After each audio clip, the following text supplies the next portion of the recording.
अस्सलाम वालेकुम बच्चों, आज हम शुरू करने जा रहे हैं हमारा 9th चैप्टर हाइड्रोकार्बन्स। ये हमारा 9th नवा वन शॉट लेक्चर है क्लास 10 केमिस्ट्री का। अगर आपने पूरे साल नहीं पढ़ा कोई मसला नहीं, वन शॉट लेक्चर इसलिए तो हम आपके लिए डाल रहे हैं ताकि आप अपने फेडरल बोर्ड में अच्छे मार्क्स ला सकें, अपना पेपर अच्छे तरीके से दे सकें और आप भी है ना टॉप मार सकें। तो ध्यान से आपने सुनना है, पूरे साल नहीं पढ़ा, बस अभी ये 2 महीने पढ़े हैं आपके पास। ये वन शॉट लेक्चर आपने ध्यान से सुनना है, ध्यान से पढ़ना है और मेहनत करनी है आपने, और आपके भी अच्छे मार्क्स आ सकते हैं। आपकी एग्ज़ाम की तैयारी हो रही है तो ध्यान से सुनना है आपने। साथ में आपकी एग्ज़ाम की तैयारी के लिए हमने कमेंट सेक्शन में सबसे पहला कमेंट है, यहाँ पे हमने नोट्स डाले हैं आप लोग के लिए फ्री के। आप इसको जाके खोलेंगे तो आपके पास गूगल ड्राइव की लिंक खुलेगी, उसमें नोट्स पड़े हुए हैं तमाम के तमाम सारे टॉपिक्स के, सब्जेक्ट्स के। और ये कोई एमी नोट्स नहीं है, ये हमारे बैच के जो 300 बच्चे जिनके 90% से ज़्यादा मार्क्स आए थे उनके नोट्स हैं, हमने कंपाइल करके डाले हुए हैं ताकि आप भी है ना एग्ज़ाम की तैयारी कर सकें। ये 2025 के हमारे बैच के टॉपर बच्चों के नोट्स हैं, तो वो नोट्स जाके आप खोल लें। और साथ में आप हमारी बैच भी ज्वाइन कर सकते हैं ताकि आप भी उन बच्चों की तरह आप 90% मार्क्स ला सकें। हम A to Z आपको सारे कॉन्सेप्ट्स पढ़ाते हैं, most important topics, most important questions, model paper, और साथ में 3 गेस्ट पेपर्स भी देते हैं with special exam writing sessions. इसलिए तो हमारे इतने सारे बच्चे हैं जिनके 90% मार्क्स आते हैं। हमारे पास पाकिस्तान की बेस्ट फैकल्टी यहाँ पे पढ़ी हुई है। तो बैच ज्वाइन करने के लिए आपको 800 रुपये सिर्फ एक सब्जेक्ट के, और अगर आप सारे सब्जेक्ट्स लेते हैं 7 के 7 सब्जेक्ट्स तो उसके 3000 रुपये। 2 महीने में हम आपको जीरो से हीरो बनाएंगे ताकि आप भी 90% मार्क्स ला सके सारे सब्जेक्ट्स में। बैच अगर आपको ज्वाइन करनी है इस नंबर पे आप मैसेज कर लें हमें, और ये नंबर डिस्क्रिप्शन में भी पड़ा हुआ है, आप हमें मैसेज कर लें, हम आपको ऐड कर लेंगे हमारी रिविजन बैच में। तो अब हम शुरू करते हैं हमारा हाइड्रोकार्बन्स का one shot lecture, chapter number 9 class 10 chemistry का। And now we are heading towards the next chapter, hydrocarbons. As the name indicate, जैसे कि आपको नेम बता रहा है कि हमारे पास एक तो हाइड्रो मीन्स हाइड्रोजन होगी और कार्बन में आपके पास कार्बन आएगी, यानी हाइड्रोजन जो कि कंबाइन करेगी कार्बन के साथ। इसमें आप देखो, let's say you have hydrocarbon are the organic compounds. Hydrocarbon सिर्फ खास किस्म के ऑर्गेनिक कंपाउंड्स होते हैं। जब हमने ऑर्गेनिक कंपाउंड्स पढ़ा तो हमने कहा उसमें हमारे पास कार्बन और कार्बन चेन होती है। अब अगर उस कार्बन के साथ स्पेसिफिकली हाइड्रोजन ही अटैच हो और उसके अलावा कोई और अटैच ना हो तब हम उसको हाइड्रोकार्बन्स कहेंगे। ऑर्गेनिक कंपाउंड्स में आपके पास कार्बन चेन तो होती है लेकिन उसके साथ कंपाउंड्स डिफरेंट तरह के भी अटैच है। आपको याद होगा तो हमने ऑर्गेनिक कंपाउंड्स में ये वाला कार्बोक्सिलिक एसिड वाला कंपाउंड भी पढ़ा था, हमने तो ये वाला कंपाउंड भी पढ़ा था। तो ये सारे के सारे क्या हैं, ऑर्गेनिक कंपाउंड्स है। हाइड्रोकार्बन्स में सिंपल आपके पास कार्बन कार्बन है और उसके साथ सिर्फ हाइड्रोजन अटैच है, उसके अलावा और कुछ अटैच नहीं है, इसलिए हम इसको हाइड्रोकार्बन्स बोलते हैं। Hydrocarbons are the organic compound compose solidly, सिर्फ और सिर्फ। सोलिडली का मतलब है सिर्फ और सिर्फ। सो हाइड्रोकार्बन्स ऑर्गेनिक कंपाउंड्स होते हैं जो कि सिर्फ और सिर्फ कार्बन और हाइड्रोजन से मिलकर बनते हैं। Carbon atom attach to each other, तो कार्बन एटम्स होते हैं वो आपस में अटैच होते हैं to form the backbone of the compound. Backbone मतलब मेन कंपाउंड आपके पास वो बना देते हैं। हाइड्रोजन एटम अटैच है तो carbon atom in a variety of ways. वो जो हाइड्रोजन एटम्स होते हैं वो कार्बन एटम के साथ डिफरेंट तरह से अटैच हो सकते हैं। Hydrocarbons make up the major component of petroleum and natural gas. वो जो आपके पास हाइड्रोकार्बन्स होते हैं वो आपको कहाँ कहाँ से मिलेंगे उनके यूजेस में, तो वो आपके पास पेट्रोलियम में प्रेजेंट होते हैं, नेचुरल गैस यानी मीथेन में प्रेजेंट होता है। They are the raw materials. Raw material का मतलब होता है स्टार्टिंग मटेरियल, यानी जिससे आप रिएक्शन स्टार्ट करते हो। तो अगर आपने प्लास्टिक बनाना है, फाइबर्स फाइबर्स जैसे कि कपड़ों के फाइबर्स आपके पास होते हैं। एक्सप्लोसिव का मतलब होता है धमाका खेज मवाद, और and so many industrial chemicals. बहुत सारे केमिकल्स में जो कि इंडस्ट्रियल केमिकल्स है उनमें रॉ मटेरियल्स के लिए यूज होता है, उनके लिए स्टार्टिंग मटेरियल्स के तौर पे यूज होता है कि अगर आपके पास ये कंपाउंड नहीं है तो आपका रिएक्शन कभी भी नहीं होगा, आप कभी भी प्लास्टिक्स फाइबर्स एक्सप्लोसिव नहीं बना सकोगे। हमारे पास आता है saturated and unsaturated hydrocarbon. So hydrocarbons are the compounds containing carbon and hydrogen only. Hydrocarbons वो कंपाउंड्स होते हैं जिनमें सिर्फ और सिर्फ कार्बन और हाइड्रोजन होती है। Hydrocarbon those carbon carbon bonds are single. ऐसे हाइड्रोकार्बन जिनमें तमाम कार्बन के कार्बन बॉन्ड सिंगल होते हैं उन्हें हम सैचुरेटेड कहते हैं। Let me open the board to make you the things more clear. कि हमारे पास सैचुरेटेड और अनसैचुरेटेड होते हैं। सैचुरेटेड में जब आपके पास कार्बन दूसरी कार्बन के साथ सिंगल बॉन्ड के तौर पर अटैच हो तो हम उसे कहते हैं सैचुरेटेड। अनसैचुरेटेड में डबल बॉन्ड भी आ जाएगा और ट्रिपल बॉन्ड भी आ जाएगा, कि कार्बन का दूसरी कार्बन के साथ डबल बॉन्ड है और कार्बन का दूसरी कार्बन के साथ ट्रिपल बॉन्ड है। तो ये डबल बॉन्ड और ट्रिपल बॉन्ड पास कार्बन अटैच है दूसरे कार्बन से, तो ये सैचुरेटेड है। और अनसैचुरेटेड में आपके पास carbon to carbon double bond भी आ जाएगा और carbon to carbon triple bond भी आ जाएगा। ये दोनों है हमारे पास अनसैचुरेटेड। सैचुरेटेड में आपके पास carbon to carbon single bond आएगा और अनसैचुरेटेड में आपके पास डबल बॉन्ड और ट्रिपल बॉन्ड दोनों आ जाएंगे। अब ऑफ कोर्स जितने कार्बन हैं जितने हाइड्रोजन है वो doesn't care about it. Hydrocarbon are the carbons containing carbon and hydrogen only. Hydrocarbon ऐसे कार्बन्स होते हैं जो कि कार्बन और हाइड्रोजन पे ही प्रेजेंट होते हैं। Hydrocarbon those carbon to carbon bonds are all single bonds. Hydrocarbon ऐसे हाइड्रोकार्बन जिनके तमाम कार्बन टू कार्बन बॉन्ड आपके पास सिंगल बॉन्ड होती है तो उसे हम सैचुरेटेड कहते हैं। Saturated hydrocarbon are called alkanes. जो सैचुरेटेड हाइड्रोकार्बन होती हैं उन्हें आप क्या बोलते हो? अल्केन्स। कि जो कार्बन है is bonding to the 4 other atoms. इस बात का क्या मतलब है? चलिए बताएं कि अगर एक कार्बन है, ठीक है, वो दूसरे कार्बन के साथ सिंगल बॉन्ड के तौर पर अटैच है, तो अब वो दूसरे हाइड्रोजन या किसी दूसरे हाइड्रोजन के साथ अगर मैं उसको सिंगल बॉन्ड बनाऊं तो ये जो एक कार्बन है हमारी ये कितने एटम्स के साथ अटैच है? मैंने कहा बॉन्ड्स तो 4 ही बनाएगी ना, बॉन्ड्स तो 4 ही बनाएगी। एटम्स कितने हैं? 4 ही एटम्स होंगे क्योंकि सिंगल बॉन्ड है, सबके लिए एक एक बनेगा। लेकिन अगर वही कार्बन अपने सामने वाले कार्बन के साथ डबल बॉन्ड के साथ अटैच है, अब आपने 4 बॉन्ड पूरे करने हैं। अभी आपके 4 बॉन्ड तो पूरे हो गए, लेकिन ये कार्बन है ये 1 2 3 ये 4 बॉन्ड है और 3 एटम्स के साथ अटैच है। आपके पास 4 बॉन्ड है और 3 एटम्स हैं जो के साथ एटम्स के साथ वो कार्बन अटैच है। इसी तरह आप ट्रिपल बॉन्ड पे बात कर लें कि हमारे पास एक कार्बन है वो साथ वाले कार्बन के साथ ट्रिपल बॉन्ड के साथ अटैच है। अब एक बॉन्ड बाकी रह जाएगा, तो अभी भी बॉन्ड तो 4 ही है और ये कार्बन कितने एटम्स के साथ अटैच है? 2 एटम्स के साथ अटैच है और वो ट्रिपल बॉन्ड बना रही है। तो यहाँ पे भी उन्होंने अब जो ये वाली कैटेगरी है इसको हम अल्केन्स बोलते हैं। इस सारी कैटेगरी को जिसमें कार्बन अपने साथ वाले कार्बन के साथ सिंगल बॉन्ड के तौर पर अटैच है और हर कार्बन अपने 4 डिफरेंट एटम्स के साथ, सॉरी डिफरेंट नहीं, 4 एटम्स के साथ अटैच है। वो हाइड्रोजन भी हो सकते हैं, कार्बन भी हो सकते हैं, तो इस कैटेगरी को हम अल्केन्स बोलते हैं। सैचुरेटेड हाइड्रोकार्बन और आल्सो कॉल्ड अल्केन। जो सैचुरेटेड हाइड्रोकार्बन होते हैं उन्हें हम अल्केन भी कहते हैं। अल्केन के अंदर हर जो कार्बन एटम है वो bonding to 4 other carbon atom, वो 4 अलग और कार्बन एटम्स के साथ अटैच है। Methane is the simplest alkane. जो मीथेन है हमारे पास वो सिंपलेस्ट अल्केन है। उसमें आपके पास अदर एग्जांपल्स में इथेन, प्रोपेन, ब्यूटेन। इथेन में आपके पास 2 कार्बन है, प्रोपेन में आपके पास 3 कार्बन है, ब्यूटेन में आपके पास 4 कार्बन है।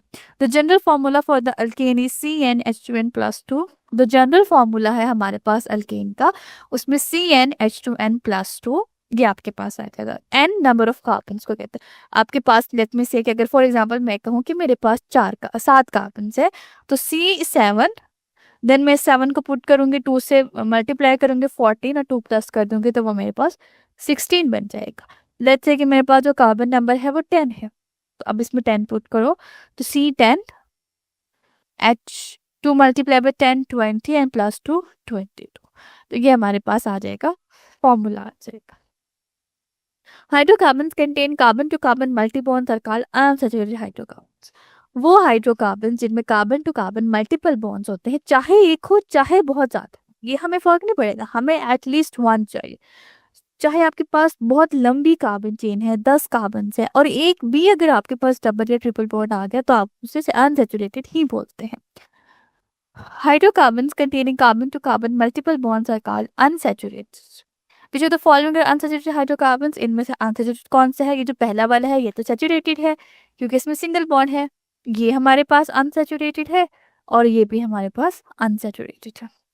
Unsaturated hydrocarbons are further divided into alkenes or alkynes. Alkenes में आपके पास डबल बॉन्ड और अल्काइंस में आपके पास ट्रिपल बॉन्ड आ जाते हैं। Unsaturated hydrocarbon containing at least one carbon to carbon double, unsaturated hydrocarbon जिनमें कम से कम एक carbon to carbon double bond होगा उसे हम अल्कीन्स कहते हैं। They have the general formula CnH2n, for example ethene. Unsaturated hydrocarbons that have at least one carbon to carbon triple bond, unsaturated hydrocarbon जिसमें at least one carbon to carbon triple bond है उसे हम alkyne कहते हैं। They have the general formula CnH2n-2, तो आप उसे alkyne बोलोगे। ये हमारे पास सैचुरेटेड कंपाउंड है। अब ये आपके पास नेक्स्ट कंपाउंड देखा तो इसमें आपके पास एक ट्रिपल बॉन्ड है, तो ये आपके पास अनसैचुरेटेड है। थर्ड भी आपके पास अनसैचुरेटेड है क्योंकि इसमें डबल बॉन्ड आ गया, और फोर्थ वन भी आपके पास अनसैचुरेटेड है। अब यहाँ पे दो है लेकिन यहाँ पे एक है, तो इस बात से फर्क नहीं पड़ता कि वो दो है या एक है। जब हमने सैचुरेटेड और अनसैचुरेटेड को क्लासिफाई करना है आपके पास एटलीस्ट वन होना चाहिए। अब आता है अल्कीन्स। अल्कीन्स में हमने क्या पढ़ा था, जिनमें carbon to carbon double bond present होती है। So alkenes have one or more double carbon bonds. Alkenes का क्या है, उनमें एक या एक से ज्यादा डबल बॉन्ड्स प्रेजेंट है कार्बन कार्बन्स के तरह। उनका जनरल फॉर्मूला भी हमने पढ़ा था CnH2n। When two carbon atoms share two pairs of electron, ये तो हमने अपने कोवलेंट बॉन्डिंग में पढ़ा था कि डबल बॉन्ड कैसे बनता है। कोवलेंट बॉन्ड की मदद से बनता है कि जब हमारे पास शेयरिंग होती है इलेक्ट्रॉन की, तो अगर वो एटम्स एक एक इलेक्ट्रॉन को शेयर कर रहे हैं तो वो हमारे पास एक एक इलेक्ट्रॉन शेयर कर रहे हैं तो वो हमारे पास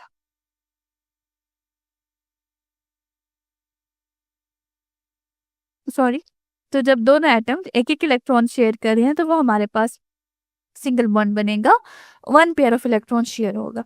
लेकिन वही इलेक्ट्रॉन अगर दो दो इलेक्ट्रॉन शेयर कर रहे हैं तो वो हमारे पास डबल इलेक्ट्रॉन पेयरिंग होगी, दो इलेक्ट्रॉन पेयर बनेंगे और हमारे पास डबल बॉन्ड बन जाएगा।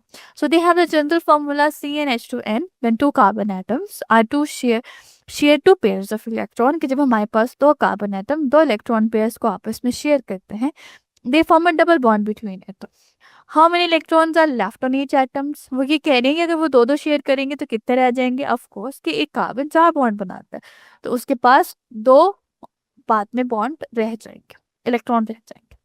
डबली bonding carbon atom form a single bond with other two carbon atom. जो डबलिंग बॉन्डिंग कार्बन एटम है वो बाकी सात वालों के साथ फिर अब सिंगल बॉन्ड बनाएगा।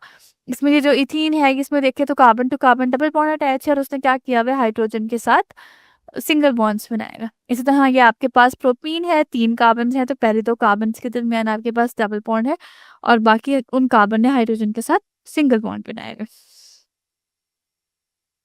नेक्स्ट है प्रेपरेशन ऑफ अल्कीन, कि आप अल्कीन को प्रिपेयर कैसे करते हैं, हमें मिलता कैसे है। By cracking of large alkanes. हमारे पास जो बहुत ही लार्ज अल्केन्स हैं, लार्ज अल्केन्स में जैसे कि हमारे पास लार्ज अल्केन्स में हमारे पास लार्ज का मतलब होता है कि अगर वो आपको कहे ना कि स्मॉल अल्केन्स, तो स्मॉल में आपके पास कार्बन नंबर 1 से कार्बन नंबर 9 तक है और 10 से आगे आपके पास लार्ज अल्केन स्टार्ट हो जाते हैं जिसमें आपके पास कार्बन 10 है। अगर कार्बन 10 है तो उसमें जो हाइड्रोजन है वो 22 हो जाएंगे। तो ये वाला कंपाउंड है ये आपका लार्ज अल्केन की कैटेगरी यहाँ से स्टार्ट होती है। सो बाय हम उनको तोड़ते हैं, क्रैकिंग का मतलब होता है तोड़ देना। सो जब हम अल्केन्स को लार्ज अल्केन्स को तोड़ते हैं तो हमारे पास अल्कीन बनते हैं। लार्ज अल्केन मॉलिक्यूल्स के जो बहुत बड़े लार्ज अल्केन मॉलिक्यूल्स होते हैं ब्रेकअप्स टूट जाते हैं टू द स्मॉलर हाइड्रोकार्बन, छोटे छोटे हाइड्रोकार्बन्स में वो टूट जाते हैं when heated at a high temperature, जब आप उसे हाई टेम्परेचर पे हीट करते हो। हाई टेम्परेचर कितना 450 टू 750 डिग्री सेंटीग्रेड और हाई प्रेशर भी आपने देना है। This process is called thermal cracking. इस प्रोसेस को हम बोलते हैं थर्मल क्रैकिंग। थर्मल क्रैकिंग क्यों बोलते हैं, क्योंकि हम टेम्परेचर बहुत ज्यादा हाई दे रहे हैं ना। कि आपके पास थर्मल का मतलब होता है हीट, तो बहुत ज्यादा हीट पे होता है, बहुत ज्यादा हीट पे क्रैकिंग होती है तो हम उसे थर्मल क्रैकिंग कहते हैं। This process produces a mixture of alkanes and alkenes. इस प्रोसेस में आपके पास अल्कीन्स और अल्केन्स का मिक्सचर बनता है। अब यहाँ पर उन्होंने डीकीन की एग्जांपल दी है जिसमें कार्बन में आपके पास 10 कार्बन है और वो आपके पास okay let me explain you कि उन्होंने क्या किया हुआ है, एक लार्ज अल्केन लिया हुआ है जिसमें आपके पास डीकेन आता है C10 H22, ठीक है। उन्होंने की है इसकी क्रैकिंग। क्रैकिंग का मतलब है उनको तोड़ देना, और वो बहुत ही हाई टेम्परेचर पे की है, जैसे कि 450 टू 750 डिग्री सेंट। आप इमेजिन कर सकते हो कितना हाई टेम्परेचर है। अब जो नॉर्मल, अगर आपके पास जो समर है, जो एक्सट्रीम समर होती है, उसमें कितना टेम्परेचर होता है, जस्ट 50 डिग्री सेंटीग्रेड। वो एक्सट्रीम समर होती है जब हमारे पास, हम कहते हैं कि हमारा 50 डिग्री सेंटीग्रेड टेम्परेचर है। तो ये तो अब आपके पास 450 टू 750 है, तो कितना एक्सट्रीम टेम्परेचर आपका होगा। और साथ में आपने प्रेशर भी बहुत ज्यादा हाई देना है। और जब आप इसको तोड़ोगे तो ये सबसे पहले तो आपके पास ऑक्टेन बनाएगा।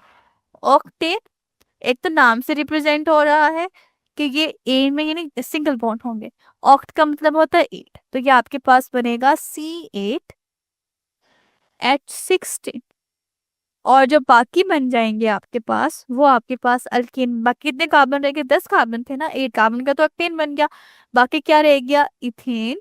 इस 2 कार्बन रहेंगी और वो अब अल्कीन होंगी, उनके दरमियान डबल बॉन्ड होगा, तो वो होगा C2H4। तो वो अब आपके पास इथीन बन जाएंगे। ये एक सिंपल सा छोटा सा प्रोसेस उन्होंने बताया है। ऑफ कोर्स कि हम इससे बड़ी बड़ी कार्बन्स लेंगे और इनको डिफरेंट तरह से अल्केन बनाएंगे, लेकिन उन्होंने जनरल सा प्रोसेस आपको बताया है कि हम अल्केन्स को किस तरह से बना सकते हैं। नेक्स्ट हमारे पास क्या है, the large molecular alkanes can also be broken down into the smaller processes by the catalytic cracking. ठीक है, अब मैं आपको बताती हूँ क्या बात क्या कह रहे हैं। सबसे पहले तो उन्होंने आपको मेन हेडिंग देना, उन्होंने कहा कि हम लार्ज अल्केन्स को क्रैकिंग करते हैं।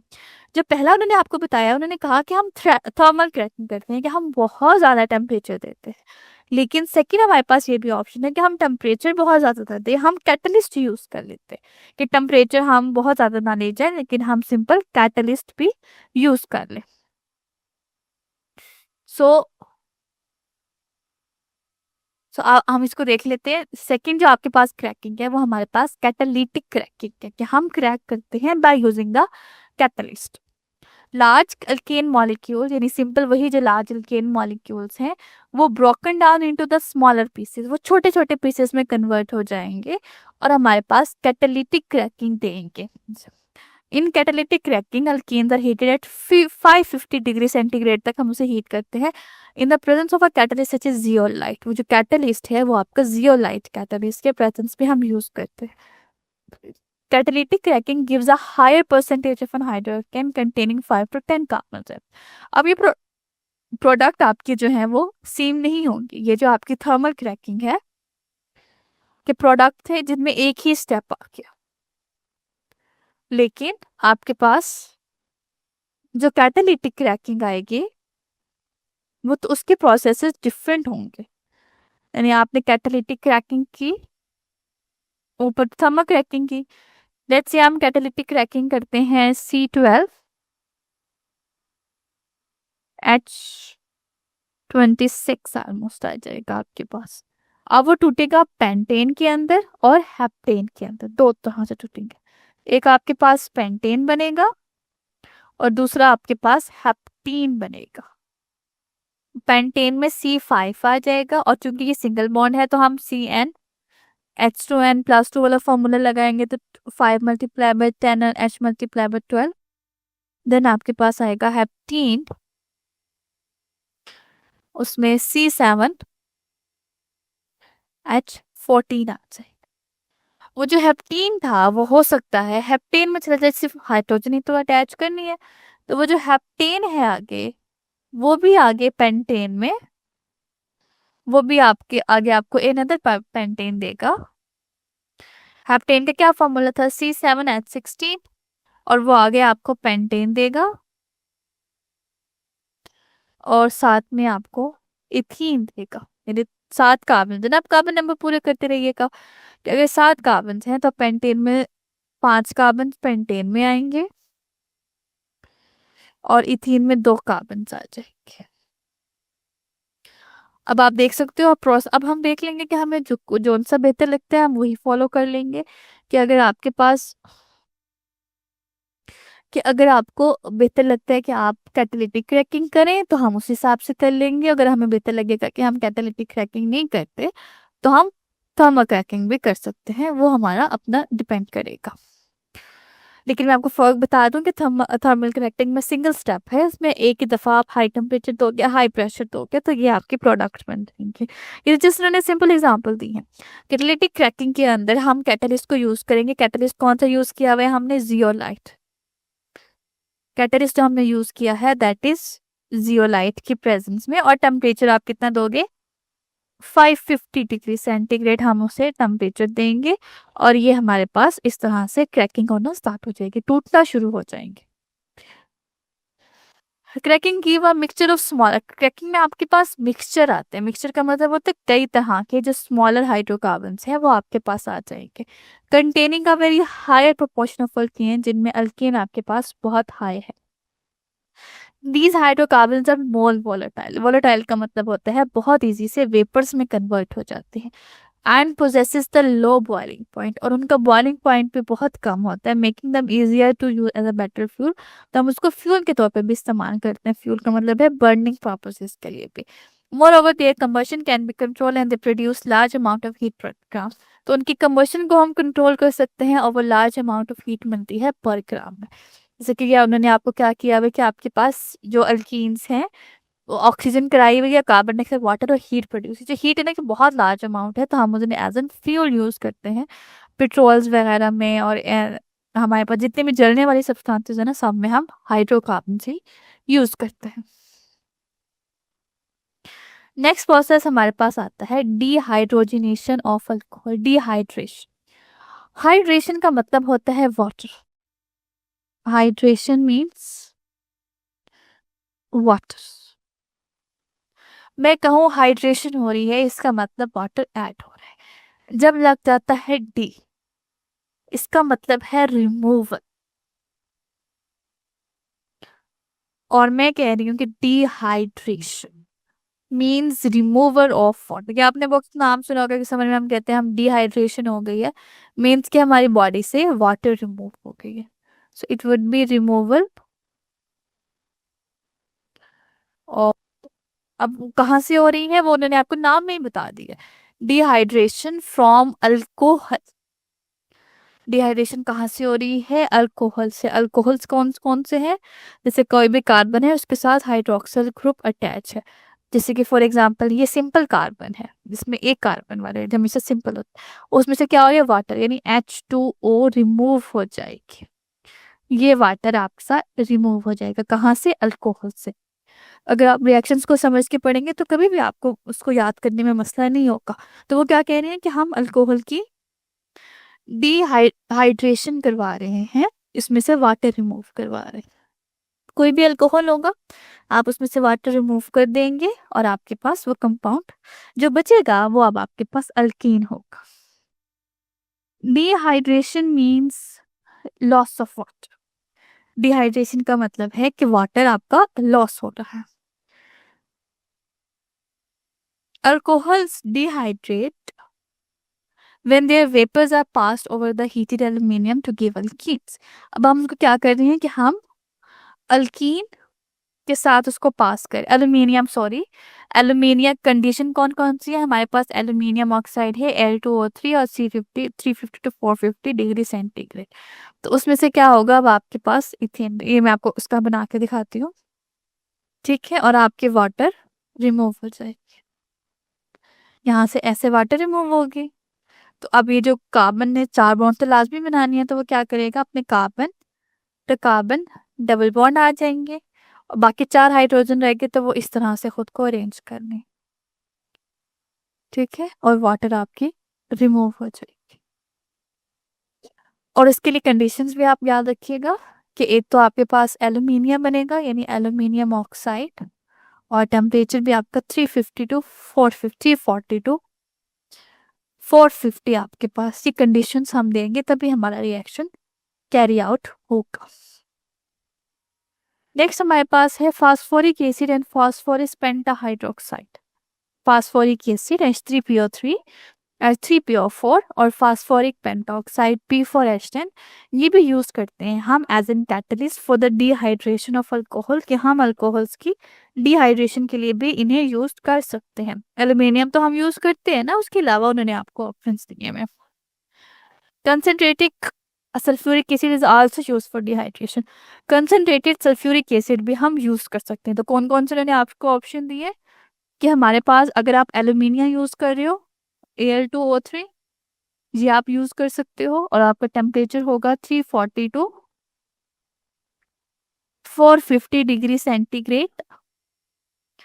साथ में आपके पास H3PO4 फास्फोरिक एसिड भी यूज हो सकता है, P4H10 भी आपके पास यूज हो सकता है, फास्फोरस पेंटॉक्साइड, और साथ में आपके पास, सॉरी P5 है आई थिंक, हाँ नहीं P4 ही है, P4H10, और साथ में आपके पास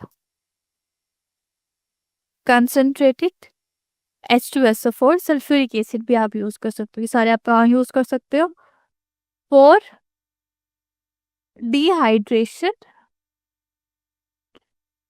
फॉर डिहाइड्रेशन ऑफ अल्कोहल्स।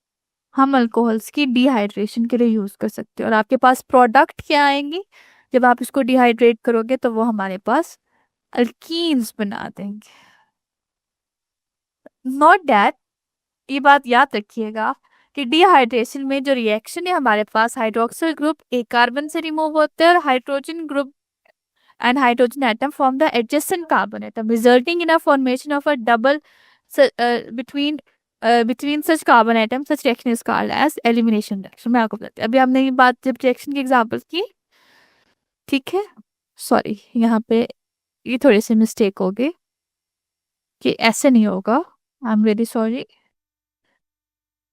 वो ये कह रहे हैं कि ये जो हाइड्रोक्सिल ग्रुप है ये एक कार्बन से और दूसरे कार्बन से H रिमूव होगा, तभी तो डबल बॉन्ड बनेगा ना उनके दरमियान। तो जब आपके पास अल्कोहल आएगी, अल्कोहल से वाटर रिमूव होना है, तो वो जो वाटर है आपके पास वो सारे का सारा एक साथ रिमूव, एक ही कार्बन से नहीं आएगा, बल्कि वो कहाँ से आएगा, वो आपके पास एक हाइड्रोक्सिल ग्रुप एक कार्बन से और दूसरा हाइड्रोक्सिल ग्रुप दूसरे कार्बन से आपके पास रिमूव होगा, तभी तो दो कार्बन्स के दरमियान आपके पास डबल बॉन्ड बन जाएगा। और इसको आप इलिमिनेशन रिएक्शन भी कहते हैं। आप याद रखिएगा, अगर आपको इलिमिनेशन रिएक्शन आ गया तो आप क्या करोगे कि हमारे पास यही चीज़ें आपके पास आ जाएंगी। इलिमिनेशन रिएक्शन का मतलब है कि आपका रिएक्शन इलिमिनेट कर रहा है, यानी इलिमिनेशन का मतलब होता है खुद से कोई चीज़ रिमूव हो रही है। तो अब आपके पास ये जो वाटर है वो रिमूव हो रहा है, तो वो डिहाइड्रेशन या इलिमिनेशन एक ही पार्ट है। द नेक्स्ट है हमारे पास, that is the dehydrohalogenation. अब आपके पास क्या है, डिहाइड्रो, इसको देख लेते हैं। हमारे पास हाइड्रोजन की और हेलोजन की। हाइड्रोजन मतलब वाटर, और हेलोजन मतलब, हेलोजन कंपाउंड में आपके पास फ्लोरीन, क्लोरीन, ब्रोमीन और आयोडीन आ जाता है। Dehydrohalogenation of haloalkenes, hydrohalogenation of, इसका मतलब है कि हमारे पास अल्कीन है, यानी carbon to carbon single bond है, कोई भी कार्बन, एक मैं फॉर लेते, उसके साथ कोई ना कोई हेलो ग्रुप अटैच। जैसे मैं कहूँ कि यहाँ मेरे पास क्लोरीन ग्रुप अटैच है, इसका मतलब ये मेरे पास हेलो का अल्केन है। और उसमें से आप बाकी आप हाइड्रोजन के बॉन्ड पूरे कर लें, क्योंकि ये अल्केन है तो सिंगल बॉन्ड होगा। बाकी आप वो कह रहे हैं कि आप बॉन्ड पूरे कर ले। अब ये कंपाउंड है जिसका नाम हमने दिया हेलो अल्केन्स, कि हमारे पास कोई भी अल्केन ग्रुप है, हमारे पास कोई भी अल्केन ग्रुप है, और उस अल्केन ग्रुप से अब आपको क्या मिल रहा है, उसके साथ हेलोजन अटैच है, तो हम उसको कहते हैं कि ये हमारे पास, हम उसको कहते हैं कि ये हमारे पास हेलो अल्केन्स है, क्योंकि अल्केन में हमारे साथ हेलोजन ग्रुप्स अटैच है। सो डिहाइड्रो हेलोजिनेशन। अब हम कहेंगे कि हमारे पास एक तो हाइड्रोजन ग्रुप रिमूव हो रहा है और साथ में chlorine group attach, hello group, कोई भी हेलो ग्रुप अटैच है तो वो रिमूव होगा, यानी ये रिमूव हो जाएगा। और ये जो हाइड्रोजन है दूसरे साथ वाली से, ये हाइड्रोजन आपका रिमूव हो जाएगा, और इन दोनों के दरमियान आपके पास डबल बॉन्ड बन जाएगा, तो वो आपके पास, हम कहते हैं कि हमारे पास अल्कीन्स बनी है। तो आप सिंपल देख लो, dehydrohalogenation means loss of hydrogen halide, hydrogen और साथ में हेलोजन ग्रुप रिमूव हो जाएगा। Hydro alkenes on heating with the alcoholic potassium hydroxide, हम क्या करते हैं, हम हेलो अल्केन्स को हीट करते हैं अल्कोहलिक पोटेशियम हाइड्रोक्साइड के साथ और हमारे पास डीहाइड्रो हेलोजिनेशन होती है। जैसे कि फॉर एग्जांपल हमारे पास कोई भी हेलो अल्कीन है, CH3 CH2 Cl, and they are reacting with the potassium hydroxide alcoholic potassium oxide। तो क्या होगा कि सबसे पहले तो जो क्लोरीन रिमूव होगी वो इस पोटाशियम के साथ रिएक्ट कर लेगी, तो ये हमारे पास KCl बन जाएगा। फिर एक वाटर हाइड्रोजन भी तो रिमूव होगा यहाँ से, वो इस हाइड्रोजन के साथ रिएक्ट कर जाएगा जो आपके पास वाटर बना देगा, और बाकी वो जो 2 कार्बन्स बच गई हैं वो आपस में डबल बॉन्ड बना देंगे, तो वो आपके पास अल्कीन बन जाएगा। इसका सिंपल आपके पास रिएक्शन में लिखा हुआ है। Note that the removal of hydrogen and hydrogen takes place from the 2 adjacent carbon atom. वो यहाँ पे वही बात कि जो हाइड्रोजन और हाइड्रोजन निकलेंगे वो 2 एडजेसेंट कार्बन हैं, कि डबल बॉन्ड तो 2 कार्बन के दरमियान बन रहे हैं ना। फॉर एग्जाम्पल अगर एक बॉन्ड ने एक कार्बन ने डबल बॉन्ड बनाना है, दूसरे ने नहीं बनाना, तो दैट्स नॉट दूसरे ने नहीं बनाना, तो दैट्स अनफेयर। तो अगर आपके पास डेफिशिएंसी आएगी तो वो दोनों की तरफ से आएगी। तो एक तरह से अगर आपके पास जो चीज़ बन रही है वो आपके पास एक तरह से एक कंपाउंड से एक चीज़ निकलेगी और दूसरे से आपके पास दूसरी चीज़ निकलेगी, तभी आपके पास 2 एटम्स के दरमियान डबल बॉन्ड बनेगा। इससे हम इनकी प्रॉपर्टीज पे बात करेंगे कि इनके स्पेसिफिकली क्या प्रॉपर्टीज हैं। So we are going through the properties of alkenes, the physical properties. The alkenes are the unsaturated hydrocarbons. सबसे पहले अगर हम फिजिकल प्रॉपर्टी की बात करें तो जो अल्कीन है हमारे पास वो अनसैचुरेटेड हाइड्रोकार्बन्स प्रेजेंट हैं। द फर्स्ट 3 मेंबर्स, जो आपके पास पहले 3 मेंबर्स हैं अल्कीन के, क्योंकि अल्कीन के जो फर्स्ट मेंबर है वो तो आपके पास इथीन प्रोपीन, सेकंड कार्बन शुरू है, डबल बॉन्ड है तो 2 कार्बन के दरमियान अगर आपकी डबल बॉन्ड है सो वो आपके पास like carbon to carbon double bond आ जाएगा। ये आपका फर्स्ट मेंबर है, देन 3 कार्बन वाला नेक्स्ट मेंबर है, देन आपके पास 4th कार्बन वाला ब्यूटीन 4 मेंबर। ये जो 3 मेंबर्स हैं यानी इथीन प्रोपीन एंड ब्यूटीन, ये आपके पास गैसेस हैं, जबकि बाकी जो मेंबर्स हैं group number 5 to group number 15 यानी carbon number 5 to carbon number 15, इन्हें हम क्या बोलते हैं, दीज आर द लिक्विड्स। ये लिक्विड्स इन फॉर्म में है, यानी 5 से अगर आप शुरू करो तो पेंटेन से आगे जिस 15 तक आपके पास क्या है, लिक्विड्स हैं। और जो हायर मेंबर्स हैं हम उन्हें सॉलिड्स कहते हैं। They are insoluble in water, ये वाटर में they are insoluble in water, कि ये आपके पास वाटर में सॉल्युबल नहीं है, बट ऑर्गेनिक सॉल्वेंट, जबकि आपके पास अल्कोहल्स हैं, ऑर्गेनिक सॉल्वेंट्स हैं, उनमें ये आपके पास सॉल्युबल है। नेक्स्ट आपके पास केमिकल प्रॉपर्टीज हैं। The 2 carbon atoms forming the double bond, वो जो 2 कार्बन एटम्स आपस में डबल बॉन्ड बनाते हैं, is the site where other molecules can attack giving the addition reaction. Basically chemical properties में अगर हम बात करें तो ये 2 बॉन्ड, जब 2 कार्बन के दरमियान 2 बॉन्ड बन रहा है आपके पास, तो ये सेकेंडली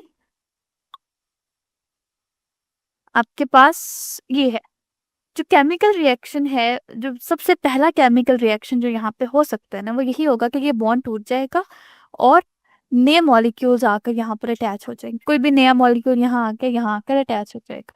तो ये जो केमिकल रिएक्शन है ये बेहतरीन दे सकते हैं। The 2 carbon atoms forming the double bond, वो जो 2 कार्बन एटम्स हैं जो कि डबल बॉन्ड बनाते हैं, इस द साइट, वो जगह होती है जहाँ के दूसरे मॉलिक्यूल्स आकर अटैक करते हैं और आपको एडिशन रिएक्शन देते हैं। ये ऐड हो रहे हैं ना डबल बॉन्ड के अंदर, इसलिए आज से पहले आप हम बात करते हैं रिएक्शन विद हैलोजन पे। Okay, let me talk on the board. कोई भी आप ले लें, आपके पास अल्कीन है बेसिकली, आप इसको हैलोजेंस के साथ रिएक्ट करवाएंगे। हैलोजेंस आपको पता है F2Cl2 Br2, ये आपके पास कॉमन है। लेट्स से कि मैंने Cl2 के साथ रिएक्ट करा, ये 2 Cl है ना, एक बारी बारी दोनों Cls एक दोनों कार्बन के आकर अटैच हो जाएंगे, तो जो आपका स्ट्रक्चर बनेगा तो कार्बन कार्बन के दरमियान single bond, then you have an hydrogen over here, hydrogen over here, और जो क्लोरीन है ये यहाँ पर भी आकर अटैच हो जाएगी और दूसरी क्लोरीन इसके साथ आकर भी अटैच हो जाएगी। तो ये आपका एडिशन रिएक्शन हो गया। ये बुक में उन्होंने ब्रोमीन के साथ किया हुआ है। So chlorine bromine are added to the double bond. वो जो क्लोरीन और ब्रोमीन है वो क्या करती है, डबल बॉन्ड के साथ आकर अटैच हो जाती है। One bromine atom becomes attach to one carbon. जो एक ब्रोमीन का एटम है वो एक कार्बन के साथ अटैच करेगा, जबकि दूसरा ब्रोमीन का जो एटम है वो दूसरे कार्बन के साथ अटैच करेगा। Such a type of reaction is called an addition reaction. ये जो आपके पास इस तरह के जो रिएक्शंस होते हैं उन्हें हम एडिशन रिएक्शन बोलते हैं, क्योंकि इसके अंदर आपका जो रिएक्शन है वो ऐड हो रहा होता है। यानी आप इसमें देखो ना, तो ये पूरे का पूरा जो सब्सटेंस है ये इसमें ऐड हो रहा होता है। Alkenes reacts with the bromine in the same way। बिल्कुल ब्रोमीन के साथ भी इस तरह अटैक होगा कि आपके पास इथीन था जो कि कलरलेस था, और जो ब्रोमीन था वो रेडिश ब्राउन था, और वो आगे कन्वर्ट करके 1,2 ड्राई ब्रोमो इथेन यानी कलरलेस में कन्वर्ट हो जाएगा। Bromine is a reddish brown liquid. जो ब्रोमीन होता है वो रेडिश ब्राउन लिक्विड होता है, और जो प्रोडक्ट होता है वो कलरलेस होता है। When bromine water is added to an alkene, जब वो जो ब्रोमीन वाटर है उसको आप अल्कीन में डालोगे तो जो रेड ब्राउन कलर है वो डिसअपियर हो जाएगा। डीक्लोराइजेशन का क्या मतलब है कि जो कलर रिमूव हो रहा है ब्रोमीन सोल्यूशन का is frequently use as a simple test for the detection of unsaturation. कि अगर आपके पास मैं आपको कोई कंपाउंड दूं और मैं आपको कहूँ कि मुझे बताएं ये अल्केन है, अल्कीन है या अल्काइन है, मैं सिंपल आपको ये कहूँ कि मुझे बताएं कि ये कंपाउंड सैचुरेटेड है या नहीं है, आप क्या करोगे, Br2 का कंपाउंड लोगे जो कि रेडिश ब्राउन कलर का होता है, आप उसे सैंपल के अंदर डाल दोगे। जो रेडिश ब्राउन कलर है अगर वो आपका डिसअपियर हो जाए, कलरलेस हो जाए, तो इसका मतलब कि अनसैचुरेशन प्रेजेंट है। ठीक है, कि वो जो ब्रोमीन का मॉलिक्यूल था वो टूट जाएगा। तो ये जो हम एडिशन ऑफ हैलोजन है वो हम as an test for unsaturation लेते हैं। Alkyne also give this reaction. Of course कि अल्काइंस भी तो अनसैचुरेटेड होते हैं तो वो भी सेम रिएक्शन परफॉर्म करते हैं। Then we have a reaction with KMnO4। अब हमारा जो रिएक्शन है वो KMnO4 के साथ होता है। When alkene is treated with a dilute alkaline aqueous solution of KMnO4, जबकि अल्कीन जो है वो ट्रीट करता है dilute alkaline KMnO4 solution। Dilute का मतलब होता है, आपको पता होगा, कंसंट्रेटेड। एक कंसंट्रेटेड होता है और एक डाइल्यूट होता है। डाइल्यूट का मतलब जिसमें सॉल्वेंट काफी ज्यादा होता है बल्कि सोल्यूट रिलेटिवली कम होता है। अल्कलाइन मतलब बेसिक सोल्यूशन होता है, एक्वस यानी वाटर का सोल्यूशन होगा KMnO4। KMnO4 का डाइल्यूट बेसिक वाटर का सोल्यूशन होगा। KMnO4 का वाटर का सोल्यूशन होगा जो कि डाइल्यूट फॉर्म में होगा और साथ में वो बेसिक इन नेचर भी होगा। 1% सोल्यूशन होगा। Addition of 2 hydroxyl group occurs upon double, मतलब क्या होंगे कि डबल बॉन्ड के साथ 2 हाइड्रोजन ग्रुप्स आकर अटैच हो जाएंगे। Late me explain that. कि हमारे पास लेट्स से कि ये अल्कीन है, क्या कहा कि हमारे पास KMnO4 का सोल्यूशन होगा, यानी KMnO4 का जो कि एक्वस होगा, यानी इसी के साथ ही वाटर के मॉलिक्यूल्स भी अटैच होंगे। तो एज अ रिजल्ट आपके पास क्या बनेगा, एज अ रिजल्ट आपके पास ये जो दोनों बॉन्ड है ये टूट जाएगा, ये जो बॉन्ड है ये टूट जाएगा बेसिकली, और आपके पास यानी ये बॉन्ड है ना यहाँ पे आके टूट जाएगा और दोनों कार्बन के अक्रॉस हाइड्रोक्सिल ग्रुप आकर अटैच हो जाएंगे। दोनों कार्बन के अक्रॉस आपके पास हाइड्रोक्सिल ग्रुप आकर अटैच हो जाएंगे। The pink colour of KMnO4 solution is discharged during the reaction। जो KMnO4 solution है हमारे पास पिंक कलर है KMnO4 solution का, वो डिस्चार्ज हो जाएगा ड्यूरिंग द रिएक्शन के दौरान। This reaction is use as a test for the presence of an unsaturated compound. वो जो रिएक्शन है वो हम प्रेजेंस के लिए यूज करते हैं, अनसैचुरेटेड कंपाउंड के प्रेजेंस के लिए भी यूज करते हैं। जैसे कि अल्कीन है तो इस टेस्ट को हम बोलते हैं Baeyer's test. This test is use to distinguish between saturated and unsaturated hydrocarbon. ये जो टेस्ट है ये डिस्टिंग्विश करेगा सैचुरेटेड और अनसैचुरेटेड हाइड्रोकार्बन के दरमियान। ठीक है, जैसे कि पिंक कलर है KMnO4 का, यानी ये जो आपके पास ये है तो ये पिंक कलर का होगा। आप जब डालोगे, जब पिंक कलर से आपका केमिकल रिएक्शन कलरलेस हो जाएगा, जबकि पिंक कलर से आपका केमिकल रिएक्शन कलरलेस हो जाएगा तो हम कहेंगे कि हमारे पास अनसैचुरेशन है। तो ये टेस्ट भी हम अनसैचुरेशन के तौर पे यूज करते हैं। ये जो आपके पास बना है ये इथाइलिन ग्लाइकोल। अब आप ये जो रिएक्शंस देखो तो इन रिएक्शंस में आपके पास मॉलिक्यूल बेसिकली ऐड हो रहे हैं। तो ऑफ कोर्स के अल्कीन में जो कि carbon to carbon single bond है उन सब में ये रिएक्शंस नहीं होंगे। सो अब आपके पास जो फर्स्ट है दैट इज CH3। जो Br का मॉलिक्यूल है ये of course across double bond आकर अटैच होगा। तो ये जो आपको कंपाउंड बनेगा that is CH3 with CH and 1 Br, and then you have CH2 with an other Br. Then next question number 3, आपके पास CH3, then you have CH double bond CH2 plus KMnO4 plus water। तो अब आपके पास जो reaction होगा हमने बताया था कि हमारे डबल बॉन्ड के अक्रॉस हाइड्रोक्सिल ग्रुप्स आकर अटैच हो जाएंगे। तो जो आपका रिएक्शन होगा बाकी कंपाउंड्स को आपने कुछ नहीं कहना। CH3 है इसको आपने कुछ नहीं कहना, सिर्फ आपके पास जो डबल बॉन्ड है वो टूटेगा और जो डबल बॉन्ड के दोनों कार्बन है उनके अक्रॉस हाइड्रोक्सिल ग्रुप आकर अटैच हो जाएगा।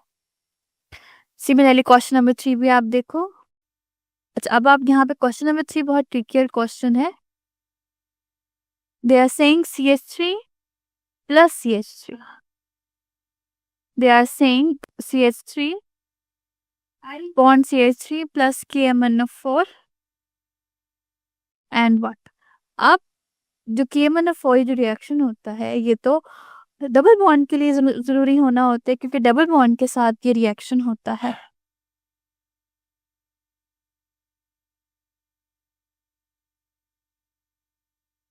ये आपका डबल बॉन्ड के साथ रिएक्शन होना होता है। तो यहाँ पे तो डबल बॉन्ड है नहीं और हमने थ्योरी में पढ़ा था कि ये अल्केन के साथ रिएक्शन नहीं देता।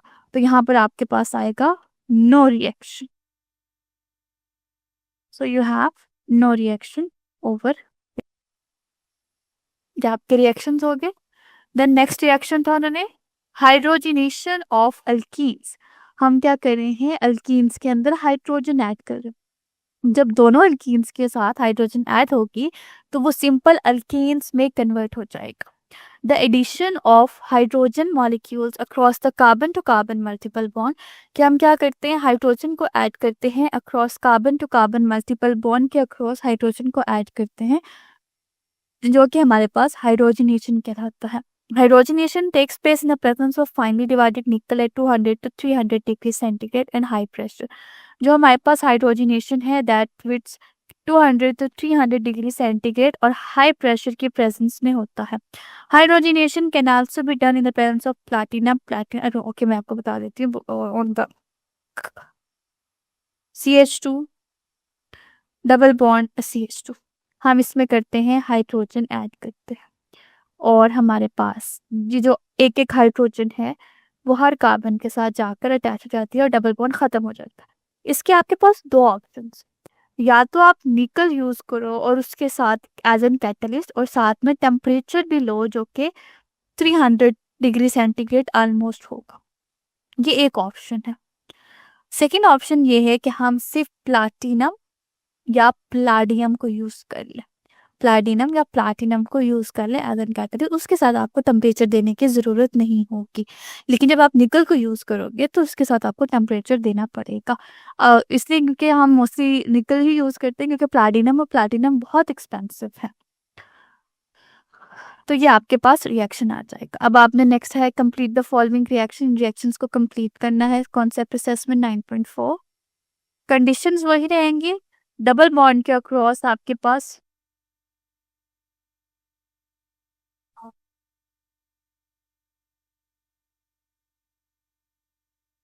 ये आपके पास आ जाएगा। सिंपल नेक्स्ट कंपाउंड है आपके पास, तो आप क्या करेंगे अगेन आपके पास जो हाइड्रोजन है वो दोनों कार्बन के साथ आकर अटैच हो जाएगी। CH3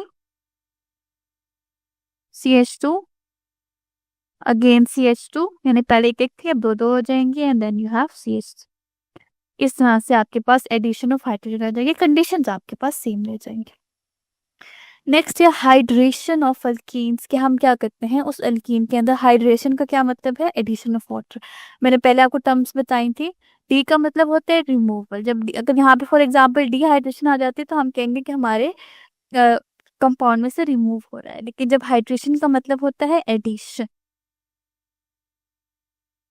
तो alkyne produce alcohol on the treatment with steam. हम क्या करते हैं, वो जो आपके पास अल्कीन है, डबल बॉन्ड है,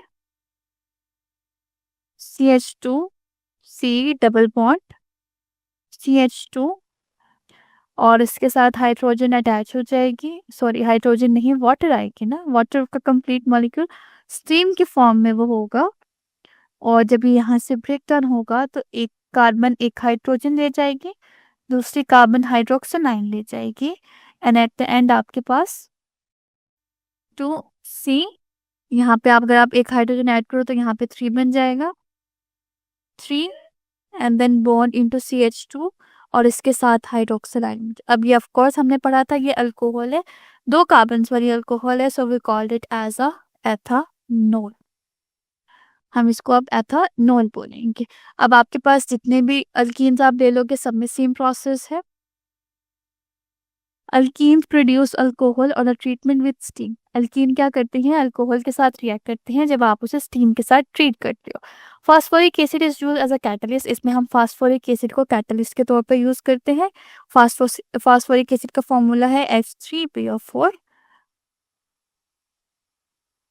in this reaction ethanol is commercially produced by this reaction, कि आपने जब एथेनॉल को कमर्शियली प्रोड्यूस करना है ऑन द इंडस्ट्रियल स्केल तो हम ये रिएक्शन करते हैं। Ethane plus steam and then ethanol, then propene and then steam with the ethanol. ये हमने बात की थी अल्केन के रिएक्शंस पे, प्रॉपर्टीज पे। पहले फिजिकल प्रॉपर्टीज में आपसे बता दोगे कि कौन कौन से मेंबर्स के क्या क्या फॉर्म है। पहले 3 मेंबर्स की गैसेस है, देन 5 to 15 की लिक्विड्स है, और देन जो हायर्स हैं वो सॉलिड्स के फॉर्म में है।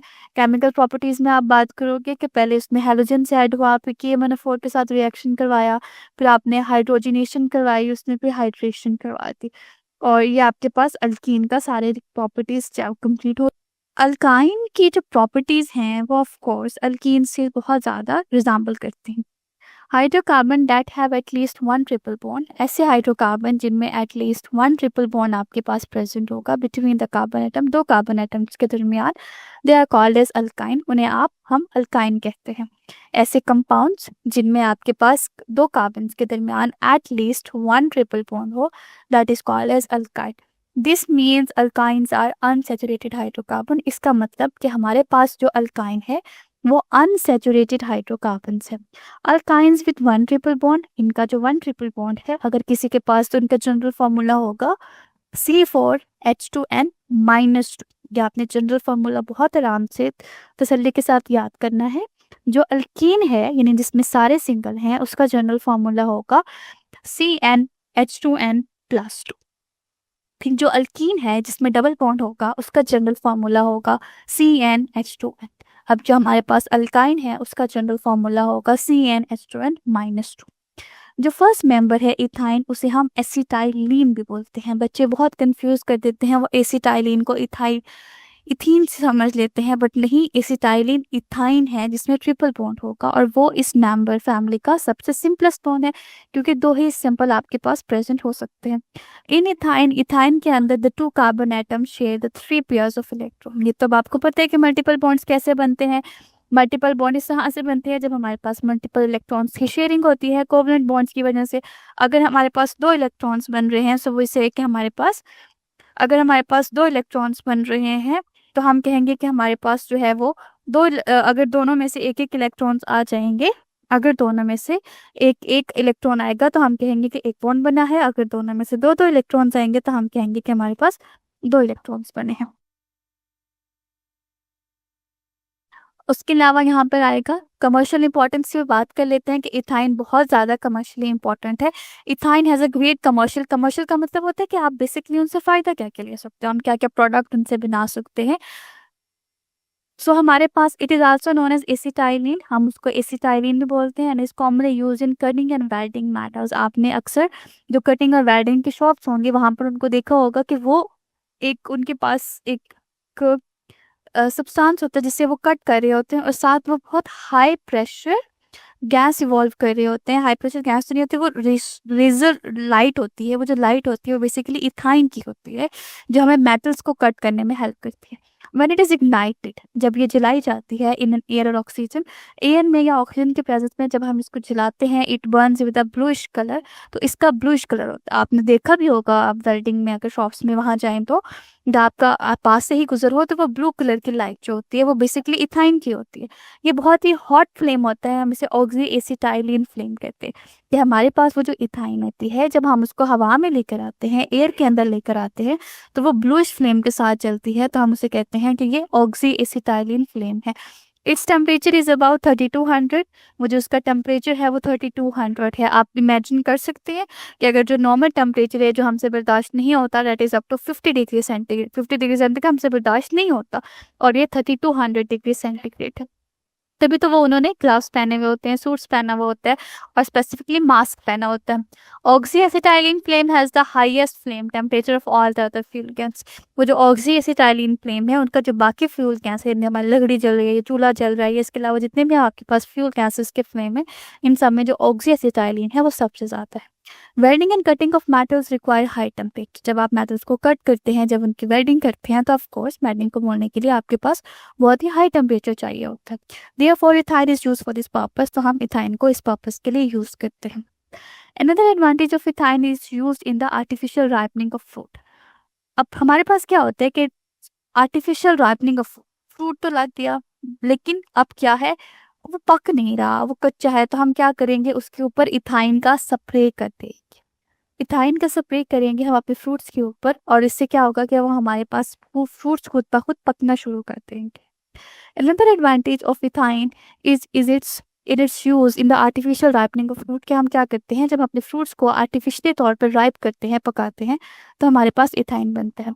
Have you ever seen a packet containing soil particles in your food boxes? आपने अक्सर देखा होगा कि जो आपके पास फूड बॉक्सेस होते हैं, आम की पेटियां हैं, या टमाटो की अब सीजन है तो वहां पर आपके पास बॉक्सेस होते हैं, फ्रूट के बॉक्सेस होते हैं, तो उनमें सॉलिड पार्ट मटेरियल्स होते हैं मैंगो कैरेट्स के अंदर। तो वो आपके पास कैल्शियम कार्बाइड की होती है। इथाइन गैस होती है बेसिकली, अब वो कैल्शियम कार्बाइड की होती है, ठीक है। और जब कैल्शियम कार्बाइड हमारे पास मॉइस्चर के साथ आएगा, तो हमारे पास इथाइन बनेगी। वो इथाइन क्या करेगा कि वो उसको पकाएगा, उस फ्रूट को। बेसिकली हमारे पास, क्योंकि ये ऐसा हम क्यों करते हैं, क्योंकि जब हम फ्रूट को ट्रांसपोर्ट करते हैं तो हम लंबे अरसे के लिए उसको ट्रांसपोर्ट करते हैं। 3 दिन लग जाएंगे, 4 दिन लग जाएंगे, या 1 वीक तक उसको ट्रांसपोर्टेशन में लग जाता है। तो अगर फ्रेश फ्रूट अगर आपके पास होगा, तो अगर आप उसको पका हुआ फ्रूट रख के जाएंगे, तो जब 3-4 दिन बाद वो आपको जहाँ भेज रहे होंगे वहां पर, तो वो गल सड़ जाएगा। तो हम क्या करते हैं, हम जब अभी तक फुली राइप नहीं होता हमारा फ्रूट, हम वो उसमें रख देते हैं। फिर जब हमारे पास कैल्शियम कार्बाइड के साथ वाटर अटैक करता है, ये रिएक्शन उन्होंने आपको दिया हुआ है, तो इथाइन बन जाता है। वो जब इथाइन बन जाएगा, तो ऑफ कोर्स के वो वहाँ पे आपके कंटेनर के अंदर इथाइन बन गया। अब जब वहाँ पर इथाइन बन गया, तो आपके पास जो फ्रूट है उसका कलर अच्छा हो जाएगा, और उसके पास जो है वो आपके पास फ्रूट अच्छा पक जाएगा, उस टाइम पे पक जाएगा जब आप उसको खोलोगे। सो यहाँ पर आपके पास आ रहा है another advantage of ethyne, it is use in the artificial ripening of fruit. कि इथाइन का एक और एडवांटेज भी है कि आप उसे फ्रूट की आर्टिफिशियल राइपनिंग के लिए यूज कर सकते हैं। Have you ever seen a packet containing solid materials in your food boxes? आपने अक्सर अपने फूड बॉक्सेस के अंदर पैकेट देखा होगा जिसके अंदर सॉलिड मटेरियल्स प्रेजेंट है, specially in the mango carrots, खास तौर पे वो जो मैंगो के कैरेट्स होते हैं। This packets contain calcium carbide. उन पैकेट्स के अंदर कैल्शियम कार्बाइड्स होते हैं, which on coming in contact with the moisture, जब आप उसे मॉइस्चर के साथ अट्रैक्ट करते हो, तो आपके पास इथाइन गैस बनती है। वो जो इथाइन गैस जब आपके पास बनेगी, तो आपके पास फ्रूट की राइपनिंग हो जाएगी, कलर इंड्यूस हो जाएगा आपके फ्रूट के अंदर। However its use can lead to exposure to the harmful chemicals. कि अगर उसके जो यूज हैं आपके पास, तो ऑफ कोर्स क्या वो केमिकल है, या केमिकल राइपिंग। अब एक फूड नेचुरल तरीके से राइप हुआ है, या सिमिलर फूड आपके पास अगर केमिकल्स के थ्रू राइप हुआ है, तो केमिकल्स वाले में आपके नुकसानदेह हो सकता है। आपके पास हेल्थ प्रॉब्लम हो सकती हैं, और रिस्पायरेटरी प्रॉब्लम्स काफ़ी ज़्यादा हो सकती हैं अगर हम इथाइन को यूज़ करेंगे और हम अपने फ्रूट को इंड्यूस करवाएंगे। नेक्स्ट हमारे पास आता है distinguish between saturated unsaturated hydrocarbon. यानी अगर मैं आपको कार्बन हाइड्रोकार्बन दे दूं और मैं आपको कहूँ बताएं ये एल्केन है, या मुझे बताएं ये इथीन या इथाइन में से कोई है, ये बताएं कि ये सैचुरेटेड है, या बताएं कि ये अनसैचुरेटेड।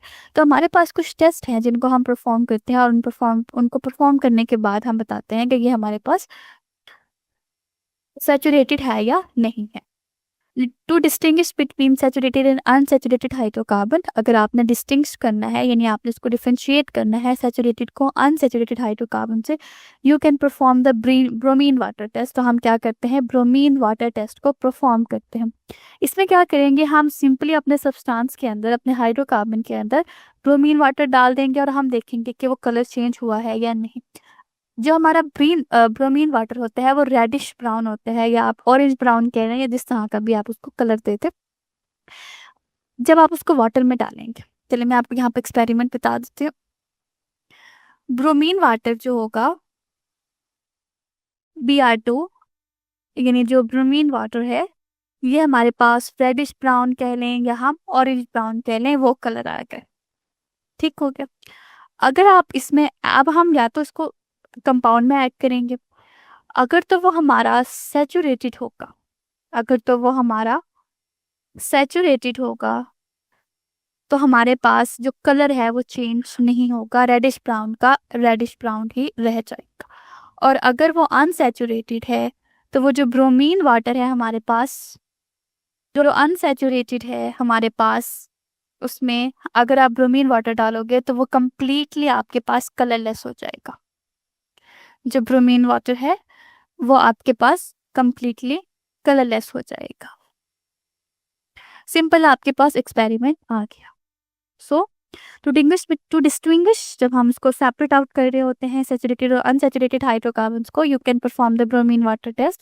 हम ब्रोमीन वाटर टेस्ट परफॉर्म कर सकते हैं। This test involves the adding bromine water. इस टेस्ट में क्या होगा कि हम ब्रोमीन वाटर को ऐड करेंगे। Br2 पहले हम ब्रोमीन को वाटर में डिजोल्व करेंगे और फिर हम उसको हाइड्रोकार्बन में ऐड करेंगे और फिर हम ऑब्जर्विंग द कलर चेंज, हम कलर चेंज को ऑब्जर्व करेंगे। प्रोसीजर में हमारे पास आएगा add bromine water to the hydrocarbon sample. हम क्या करेंगे, ब्रोमीन वाटर को हाइड्रोकार्बन सैंपल में सिंपल ऐड कर देंगे और हम उसका कलर चेंज को ऑब्जर्व करेंगे। ऑब्जर्वेशन में अब ऑफ कोर्स दो तरह की ऑब्जर्वेशन होती हैं। जो सैचुरेटेड हाइड्रोकार्बन है यानी जो अल्काइन है वो आपके पास ब्रोमीन वाटर के साथ रिएक्ट नहीं करता, सो जो सोल्यूशन होगा वो आपका will remain orange brown. Solution आपका ऑरेंज ब्राउन ही रहेगा। अनसैचुरेटेड हाइड्रोकार्बन एल्कीन और अल्काइन जो है वो आपके पास ब्रोमीन वाटर के साथ रिएक्ट करता है। Solution will decolourise. Solution decolourise का मतलब है कि कलर का खत्म हो जाना, फेड हो जाना। तो वो क्या करेगा, कलरलेस हो जाएगा, बिकॉज ब्रोमीन वाटर क्या करता है, डबल और ट्रिपल बॉन्ड के साथ अटैक कर लेता है। इसकी जो सिंपल इक्वेशन यानी अगर आपको यहाँ पे दी हुई है, ये मैं आपको बोर्ड पे बना के दिखा देती हूँ कि अगर आपके पास कोई ना कोई अल्कीन है, यानी अगर आपके पास ये कंपाउंड है, ठीक हो गया, सिंपल कंपाउंड के साथ हम रिएक्ट करेंगे और आपके साथ अगर ब्रोमीन वाटर होगी तो आपके पास कोई भी रिएक्शन परफॉर्म नहीं होगा। इस केस में आपके पास कोई भी रिएक्शन परफॉर्म नहीं होगा, नो रिएक्शन। सिमिलरली अगर हम इस साइड से देखें, लेकिन अगर ये आपके पास अल्कीन होगा, H H H H, और इसके साथ आपका Br2 आकर अटैच हो रहा है, तो ब्रोमीन आकर आपके साथ रिएक्ट करेगा और वो इस तरह से आकर अटैच हो जाएगा। एक ब्रोमीन एक कार्बन पे, दूसरी ब्रोमीन दूसरे कार्बन पे, ये आपके पास दूसरे कार्बन पे आकर अटैच हो जाएगी और बाकी आपके पास वैसे का वैसे रहेगा। और इसी के साथ ही अगर आपके पास 3 कार्बन वाले कंपाउंड भी हैं, यानी सॉरी ट्रिपल बॉन्ड वाले कंपाउंड भी हैं, ये 3 वाला मोल वाला कंपाउंड है, इसके साथ भी आपके पास Br2 आकर अटैच हो जाएगी, तब भी आपके पास Br बन जाएंगे, Br बनेंगे और वही आपके पास कंपाउंड बन जाएगा। अगर तो ये वाला कंपाउंड बनता है, अब मैं आपको बताती हूँ, आप जो ये वाली साइड है आपकी, ये वाली, इसमें इसका तो कोई कलर नहीं है, सिर्फ Br2 का कलर है। और Br2 का क्या कलर है, वो आपके पास ऑरेंज ब्राउन कह लेंगे आप, रेडिश ब्राउन आपके पास आ जाता है। लेकिन ये जब ये वाले सब्सटेंस आपके पास बनते हैं तो वो सिंपली कलरलेस होते हैं। ये वाले जो सब्सटेंस होते हैं ये सिंपली आपके पास कलरलेस होते हैं। तो अगर ये रिएक्शन परफॉर्म हुआ तो ऑरेंज ब्राउन से कलरलेस की तरफ आ जाएगा, तो वह हम कहेंगे कि हमारा अल्कीन और अल्काइन है। लेकिन अगर नहीं हुआ तो ये केस आएगा, रिएक्शन ही नहीं होगा, तो ऑरेंज ब्राउन का ऑरेंज ब्राउन ही रह जाएगा। सिंपल, आपके पास यही इक्वेशन उन्होंने आपको दी हुई है। फॉर एन अल्कीन, अगर हम अल्कीन के लिए देखें जो कि हमारे पास अनसैचुरेटेड हाइड्रोकार्बन है, alkene reacts with bromine to form di bromomethane. Alkene क्या इथीन क्या करेगा, ब्रोमीन के साथ रिएक्ट करेगा जो कि रेडिश ब्राउन है, और 1,2 ड्राई ब्रोमो इथीन बना देगा जो कि कलरलेस कंपाउंड है। इथाइन क्या करेंगे, वो रिएक्ट करेंगे ब्रोमीन के साथ और टेट्रा ब्रोमो इथेन बना देंगे। इथाइन क्या करेगा, कलरलेस है, वो ब्रोमीन के साथ रिएक्ट करेगा रेडिश ब्राउन करके और टेट्रा ब्रोमो इथाइन बना देगा। फॉर एन अल्कीन, अल्केन के लिए अगर आप देखो तो आपका रिएक्शन नहीं होगा। Ethane does not react with bromine water, ethane क्या करता है, ब्रोमीन वाटर के साथ रिएक्ट नहीं करता। So the colour remains unchange, तो कलर का वही रहेगा, ऑरेंज ब्राउन का ऑरेंज ब्राउन ही रहेगा। दिस टेस्ट इज इफेक्टिव, ये टेस्ट बहुत ज़्यादा इफेक्टिव है because the presence of a double और a triple bond in unsaturated hydrocarbon allow them to react with the bromine. देखिए वो जो डबल और ट्रिपल बॉन्ड है अनसैचुरेटेड हाइड्रोकार्बन में, वो उसको अलाउ करता है कि वो ब्रोमीन के साथ रिएक्ट करे। जब वो ब्रोमीन के साथ रिएक्ट करते हैं, बॉन्ड टूट जाता है और ड्राई ब्रोमो कंपाउंड बन जाता है जो कि कलरलेस हो गया। ये तो एक मेथड आपके पास हो गया। सेकेंड मेथड हमारे पास है बेयर्स टेस्ट। जो सेकेंड मेथड है हमारे पास वो है बेयर्स टेस्ट। इसमें क्या होता है, Baeyer's test is another method to distinguish between saturated and unsaturated hydrocarbon. ये भी हमारे पास एक नया मेथड है जिसके थ्रू हम क्या करते हैं, सेपरेट आउट करते हैं अपने सैचुरेटेड और अनसैचुरेटेड हाइड्रोकार्बन को।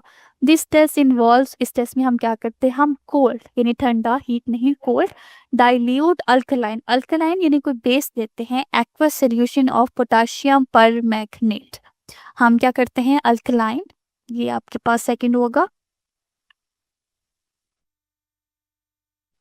तो आपके पास बेयर्स टेस्ट है। बेयर्स टेस्ट में हम क्या करते हैं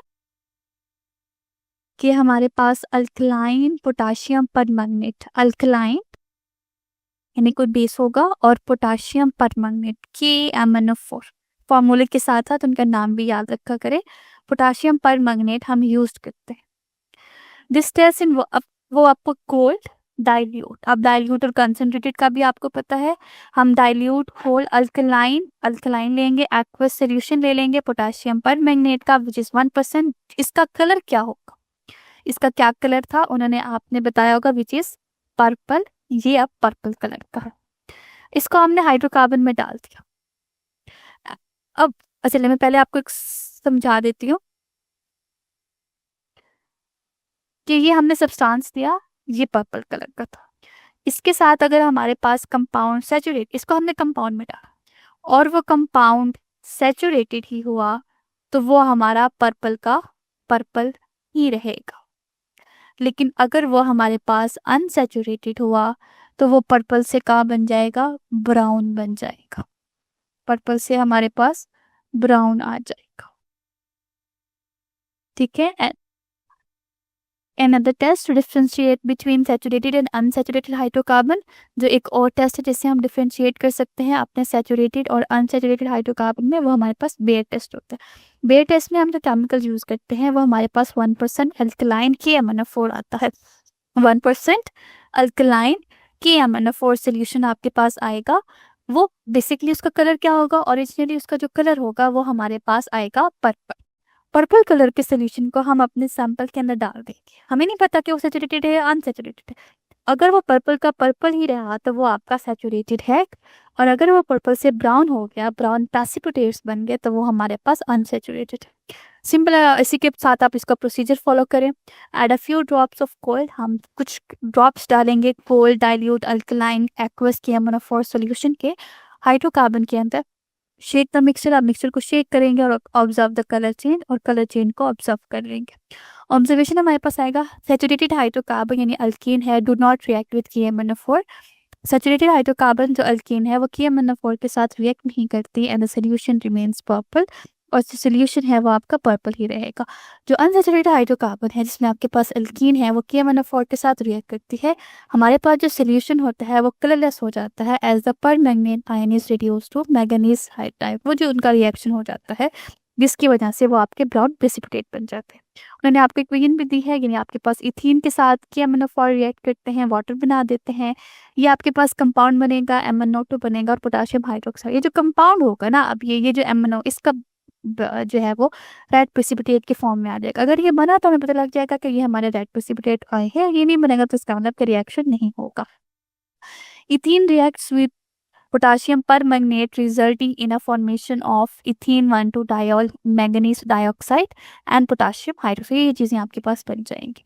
The solution turns brown due to MnO2 and lose its purple color। MnO2 जब आपके पास बनेगा, मैंगनीज डाइऑक्साइड जब आपके पास बनेगा तो सोल्यूशन पर्पल से ब्राउन हो जाएगा। अल्काइन इस तरह का रिएक्ट नहीं करते, ये सिर्फ अल्कीन रिएक्ट करते हैं।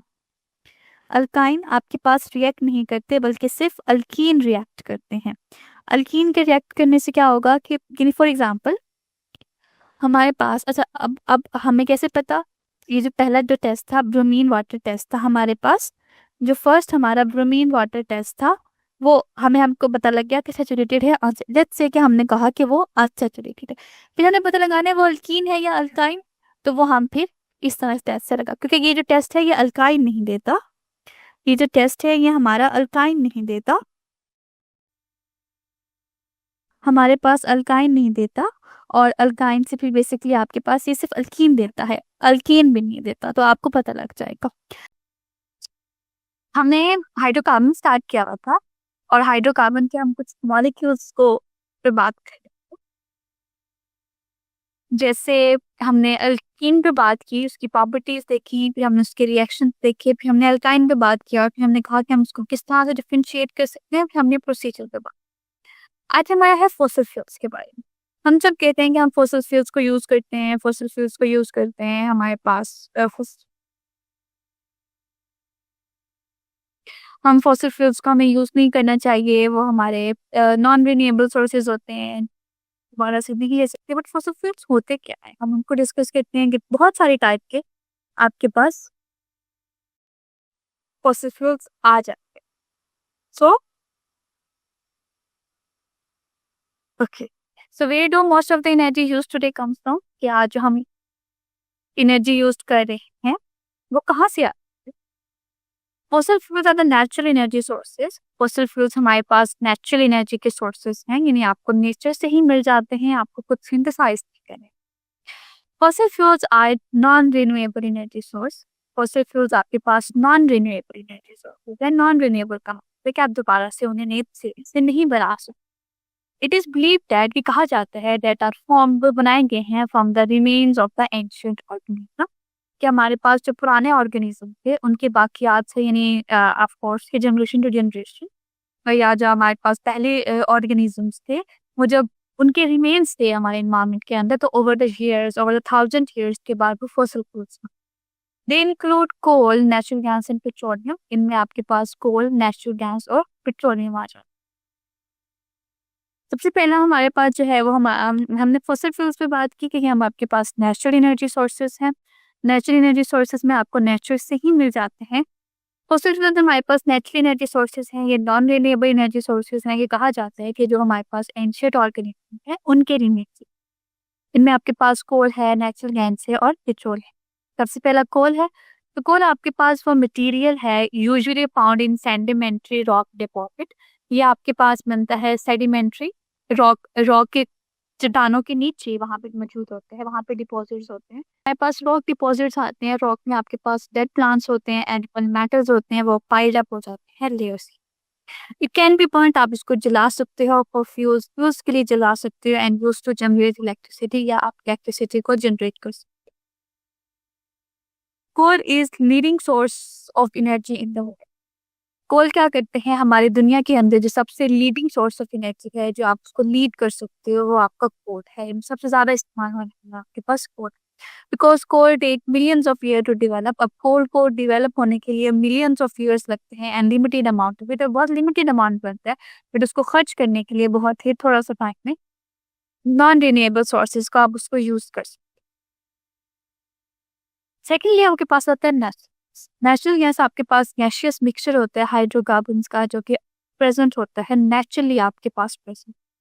जो मेन कंपोनेंट है नेचुरल गैस का वो methane but there are also small amount of other high alkanes. Natural gas में सिर्फ आपके पास मीथेन है, बट आपको हाई एल्केन्स भी मिल जाएंगे। इथेन, प्रोपेन और ब्यूटेन भी आपको मिल जाएगी, as well as the trace gases जो दूसरे आपके पास नॉर्मल गैसेस हैं वो भी आपको मिल जाएगी, जिनमें carbon dioxide, nitrogen, hydrogen sulphide और हीलियम आ जाती है। Natural gas shows extensively of course के जो हमारे पास घरों में आती है। नेचुरल गैस ऑफ कोर्स के जो आपके घरों में आपके पास आती है हीटिंग के लिए, कुकिंग पर्पज के लिए, इलेक्ट्रिसिटी जनरेशन के लिए, फ्यूल्स के लिए, स्पेस का, वो सारी की सारी आपके पास नेचुरल गैस है। लेकिन मैंने आपके पास पेट्रोलियम आते हैं। पेट्रोलियम ये पेट्रोलियम में पेट्रोलियम के सारे प्रोडक्ट्स होते हैं, डीजल होता है, नॉर्मल पेट्रोल आपके पास होता है, कैरोसिन होता है जिसको आप मिट्टी का तेल आपके पास होता है, क्रूड ऑयल होता है, ये सारे के सारे आपके पेट्रोलियम प्रोडक्ट्स आते हैं। द नेम पेट्रोलियम इज डाइव फ्रॉम द लैटिन वर्ड। जो पेट्रोलियम है वो लैटिन वर्ड है जिसका मतलब है पेट्रा। पेट्रा का मतलब होता है रॉक एंड ओलियम का मतलब होता है ऑयल, कि रॉक में से आपके पास ऑयल निकलता है। Is also known as crude oil, इसको आप क्रूड ऑयल भी बोलते हैं। बेसिकली ये डिफरेंट फॉर्म है इसमें। क्या फॉर एग्जांपल अगर आप जमीन से निकालते हो तो आप डायरेक्ट तो यूज नहीं ना करते हो, तो जब जमीन से जो रा फॉर्म में निकालते हैं हम उसको क्रूड ऑयल कहते हैं, और फिर हम उसको उस काबिल बनाते हैं, उसको फिल्टर करते हैं कि वो हम उसको अपनी मशीनरी के अंदर यूज कर सकें, तो वो आपके पास फिर पेट्रोलियम, पेट्रोल और इस तरह के फॉर्म्स में हम उसको कन्वर्ट करते हैं। द नेम पेट्रोलियम इज डाइव फ्रॉम द लैटिन वर्ड। जो पेट्रोलियम है वो आपका लैटिन वर्ड से निकला है petra. Petra means rock and oleum means oil. It is also known as crude oil, आप इसको क्रूड ऑयल भी बोलते हो। पेट्रोलियम और क्रूड ऑयल, जो पेट्रोलियम और क्रूड ऑयल है बेसिकली थिक डार्क लिक्विड, वो बहुत ही थिक डार्क लिक्विड है, composed mostly of the hydrocarbons, में आपके पास मोस्टली हाइड्रोकार्बन्स हो। Natural gas usually associated with the petroleum gas, आपके पास नेचुरल गैस होती है जो कि वो भी आपके साथ पेट्रोलियम के साथ ही वो प्रेजेंट होगी। वो मोस्टली कंसिस्टिंग ऑफ मीथेन, इसमें मोस्टली आपके पास methane. It contain significant amount of ethane, propane and butane, इसमें काफी अच्छी अमाउंट इथेन, प्रोपेन और ब्यूटेन की भी है। Petroleum is extracted by the drilling holes. आप क्या करते हो, अर्थ क्रस्ट आपने अक्सर देखा होगा और यूएई वाली साइड पे कि आप ड्रिल करते हो जमीन के अंदर, अर्थ क्रस्ट के अंदर, अर्थ के अंदर आप इसको ड्रिल करते हो, वहां से पेट्रोल निकलना स्टार्ट होता है। Petroleum is extracted bye drilling holes, के आप होल्स को ड्रिल करते हो अर्थ क्रस्ट के अंदर जहाँ पे ये पाया जाए। अर्थ क्रस्ट जो अर्थ के सबसे ऊपर वाली में ही है आपको प्रेजेंट होगा, जो अर्थ के लेयर आपको पता है ना, क्रस्ट का, फिर कोर का, आपके बाद बीच में मैंडिबल होता है, ये तीनों लेयर्स होती हैं अर्थ की। फिर कोर होती है वो इनर साइड होती है, फिर दरम्यान वाली मिडिल लेयर होती है, और क्रस्ट जो ऊपर वाली लेयर होती है जिसके ऊपर हम है। तो पेट्रोलियम को आप क्या करते हो, ड्रिलिंग होल्स के जरिए उसको अर्थ क्रस्ट में आप उसको एक्सट्रैक्ट करते हो। मैंने drill is means through the rock, जब आपके ड्रिल आपके रॉक से होते हुए जाते हैं तो सबसे पहले तो आपके पास नेचुरल गैस आती है। Natural gas come out with great pressure, natural gas आपके पास बहुत ज्यादा प्रेशर से आती है। आफ्टर द गैस के बाद आपके पास क्या होता है कि गैस के बाद आपके पास प्रेशर सब्सिडीज क्रूड ऑयल जो है वो आप उसको पंप से निकाल लें। When we have a separating crude oil, क्या हम क्या करते हैं, जैसे मैंने आपको बताया कि जब आपके पास वो जमीन से निकलेगी तो आपके पास उसमें पेट्रोल भी होगी, उसमें आपके पास कैरोसिन भी होगी, उसमें आपके पास डिफरेंट तरह से कुछ होंगी, पेट्रोल भी होगा, डीजल होगा, उसमें ऑयल्स होते हैं, फ्यूल होता है, नेचुरल गैस होती है, वो सारे के सारे एक साथ आते हैं। तो हम क्या करते हैं, उसको सेपरेट करते हैं, वो आपके पास सेपरेटिंग क्रूड ऑयल आपके पास आ जाता है।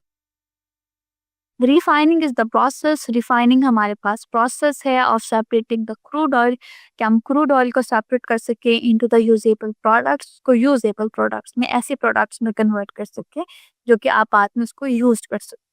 These useful products contain a group of hydrocarbons, जिनमें आपके पास हाइड्रोकार्बन्स आती हैं, that have similar chain length, जिनमें आपके पास चेन लेंथ बहुत ज्यादा सिमिलर है। सिमिलर बॉइलिंग पॉइंट्स भी आपके पास सिमिलर होंगे, and condense over a range of temperature. हर चीज का अपने एक स्पेसिफिक बॉइलिंग पॉइंट होगा, हर टेम्परेचर होगा, तो उसके रेंज पर आप उसे सेपरेट आउट कर लोगे। These groups of hydrocarbons are called fractions, इसको आप फ्रैक्शन कहते हैं। ये जो सारे हैं ये अब आपके पास है, यानी वो सारे हाइड्रोकार्बन जो फॉर एग्जांपल अब से फॉर एग्जांपल फ्यूल ऑयल, तो फ्यूल ऑयल में ऐसे सारे हाइड्रोकार्बन होंगे जिनका बॉइलिंग पॉइंट 100 to 200, मैं एग्जांपल दे रही हूँ, मुझे एग्जैक्ट याद नहीं है, बट लेट्स से कि 100 to 200 डिग्री सेंटीग्रेड होगा, तो वो एक तरफ, फिर मैं क्या करूंगी, मैं 200 से 400 वाले सेपरेट कर लूंगी, फिर मैं 400 से लेट्स से 1000 वाले सेपरेट कर रही हूँ, ऐसे सारे हाइड्रोकार्बन्स। उसके बाद फिर मैं 1000 से 2000 वाले सेपरेट कर लूँगी। यानी जो मेरे पास टेम्परेचर की रेंज होगी उस हिसाब से मैं अपने हाइड्रोकार्बन को सेपरेट करते जाऊँगी। Refining is the process of separating the crude oil to useful product. हम क्या करते हैं, क्रूड ऑयल को यूजफुल प्रोडक्ट के अंदर उसको सेपरेट करते हैं। This useful products contain a group of hydrocarbons. The useful product है, इनमें आपके पास काफी ग्रुप ऑफ हाइड्रोकार्बन्स आती है दैट हैव सिमिलर चेन है, उनमें आपके पास सिमिलर चेन है, सिमिलर बॉइलिंग पॉइंट्स, बहुत सिमिलर आपके पास बॉइलिंग पॉइंट है, अनकंडेंस्ड और जो कि कंडेंस्ड हो जाते हैं ओवर अ रिक्वेस्ट टेम्परेचर की एक specific range. These groups of hydrocarbons are called fraction। ये जो ग्रुप है हाइड्रोकार्बन के, इन्हें हम फ्रैक्शन कहते हैं। This means that each useful fraction consists of combination of different hydrocarbons। ये जो हर यूजफुल फ्रैक्शन है आपका, इसमें आपके पास डिफरेंट हाइड्रोकार्बन के कॉम्बिनेशन है that boil at a separate temperature, जो एक स्पेसिफिक टेम्परेचर को आकर बॉयल हो जाता है। Oil refining take place in a high temperature fractionation. इसमें आपके पास क्या होता है कि एक हाई टेम्परेचर टावर होता है, उस टावर के कई पार्ट्स होते हैं और हर पार्ट्स में आप उसको सेपरेट करते हैं। Oil refining takes place in a high temperature fractionation tower where the temperature at the top of the tower is cooler than the temperature at the bottom of the tower। Start with, for example, यहाँ पर ये पूरा tower आपको हो गया, ये colder होगा और ये हॉटर होगा। अब यहाँ से टेम्परेचर, हर स्टेप पर आपका टेम्परेचर चेंज होगा। जो हाइड्रोकार्बन क्या करेंगे, आप खुद को अरेंज कर लेंगे इस स्टेप के लिहाज से, इनके लिहाज से। हम क्रूड ऑयल डाल रहे हैं, डिफरेंट टेम्परेचर के हिसाब से वो डिफरेंट लेवल्स में आ जाएंगे। अब हम उन लेवल्स को क्या करेंगे, देखें। Oil refining take place in high temperature fractionation का, वो जो आपकी ऑयल की रिफाइनिंग है वो आपके पास हाई फ्रैक्शनेशन का मतलब है बहुत सारे फ्रैक्शन बने हुए टावर के थ्रू होती है। Temperature the top of the tower is colder than bottom. Crude oil is heated under the high pressure and the furnace at a temperature of 400 degrees। सबसे पहले हम क्या करेंगे, हम क्रूड ऑयल को हीट अप करेंगे। The oil is then pass for distillation column, पर आप उसको डिस्टिल करेंगे जहाँ पर वेपर्स आपके खत्म हो जाए। As the hot vapours move up the topper it condenses into the different fraction.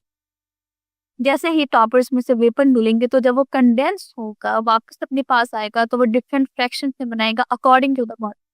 जहाँ पर उसका टेम्परेचर राइज करेगा वो वहां पर आके स्टॉप करता है। Compound with the highest boiling point condenses near the bottom of core. जिनका हाइट नीचे, ऊपर वाला कोर था तो ऊपर आपके पास जिनका टेम्परेचर कम होगा वो ऊपर की तरफ मूव करेंगे, जिनका टेम्परेचर ज्यादा होगा वो नीचे की तरफ मूव करेंगे। बॉटम पे वो होगा जिसका बॉइलिंग सबसे हाई है, फिर वो होगा जिसका बॉइलिंग पॉइंट सबसे कम है। It condenses to different fraction according to the boiling point। Compounds with the highest boiling point condenses near the bottom। जिनका boiling point बहुत ज्यादा होगा वो condense करेगा near bottom पे। The compounds with the lowest boiling point at वो आपका at the top present। And non-boiling compound collected at the bottom, और बिल्कुल bottom पे, यानी जो चीज उस step में जो participate नहीं करेंगे वो आपको bottom पे आप उसको collect। Therefore the crude oil is divided into several fractions। इस वजह से हमारे पास several fractions में आपके पास बन जाता है। Each fraction has a specific boiling point in composition। How many fractions are obtained? 1, 2, 3, 4, 5, 6, 7, 8। 8 fractions आपको मिलते। प्रोसेस हमने पढ़ लिया, बाकी आपने इसमें से याद रखने की किस फ्रैक्शन का क्या क्या टेम्परेचर आएगा, क्या क्या चीजें उसमें आपके पास आती जाएंगी, जिनमें हमारे पास ये आप देखो चाहिए आपके पास हाई फ्रैक्शन आएंगे। सबसे पहले ऊपर आपके पास लिक्विफाइड पेट्रोलियम गैस एलपीजी। आप यहाँ पे जाओ ना जहाँ पे आपने पेट्रोल वगैरह भरवाने होते तो ये सारे ऑप्शंस आपको वहाँ पे वर्क होंगे। सबसे पहले लिक्विफाइड पेट्रोलियम गैस एलपीजी में number of carbon molecules 1 to 4 आएगा। इसका बॉइलिंग पॉइंट 20 से कम होगा। और इम्पोर्टेंट यूज क्या है कि जो हम यूज करते हैं सिलेंडर्स के अंदर सिलिंड्रिकल गैस लेते हैं तो नेचुरल गैस आती है, वो गैस का बोलते हो। और जो नॉट नेचुरल गैस हम सिलेंडर्स में भरते हैं कुकिंग और हीटिंग पर्पसेस के लिए, उसके लिए आप liquefied petroleum gas LPG. Petrol और गैसोलीन ऑफ कोर्स के आपके मोटर कार जो व्हीकल्स के अंदर यूज होती है। Number of carbon 5 to 10 number of carbon present है वाले मॉलिक्यूल्स आपके पास प्रेजेंट है। हर मॉलिक्यूल में 5 to 10 नंबर ऑफ कार्बन होगा। पेट्रोल का फॉर्मूला आपको पता है? पेट्रोल का फॉर्मूला आपके पाइस होता है आइसोऑक्टेन। जो मोस्टली पेट्रोल है यहाँ पे उन्होंने बहुत जनरल करके बताया है, लेकिन अगर कोई आपसे पूछे कि पेट्रोल का क्या फॉर्मूला है तो वो है आइसोऑक्टेन। ऑक्टेन मतलब 8 कार्बन और आइसो स्ट्रक्चर्स उनमें है, तो जो पेट्रोल है वो आइसोऑक्टेन। इसमें boiling point 35 to 70 degree centigrade तक है और फ्यूल के तौर पे यूज करता है for the motor gas, motor cars and vehicles के अंदर आपके पास यूज होता है। Next we have a naphtha. Naphtha में आपके पास 8 to 12 carbon atoms per molecule है और उसका जो बॉइलिंग पॉइंट है वो 70 to 120। केमिकल फीडबैक्स के तौर पर आप यूज करते हो और ट्रक्स में, प्लास्टिक के अंदर, दूसरे केमिकल्स के अंदर हम ये यूज करते हैं। नेक्स्ट आपके पास कैरोसिन या पैराफिन आता है, या आपके पास मिट्टी का जो तेल हम यूज करते हैं, कुछ बच्चों को पता होगा। हाँ, जो हम इसको फॉर द बर्निंग पर्पजेस के लिए भी वो यूज करते हैं, तो वो कैरोसिन ऑयल होता है। 10 to 16 carbon atoms per molecule आपके पास प्रेजेंट है, उसका boiling point 170 to 250 degree centigrade है। ये आपके पास जेट प्लेन्स के अंदर, फ्यूल हीटिंग के अंदर, लाइटिंग के अंदर और कुकिंग के अंदर यूज होता है।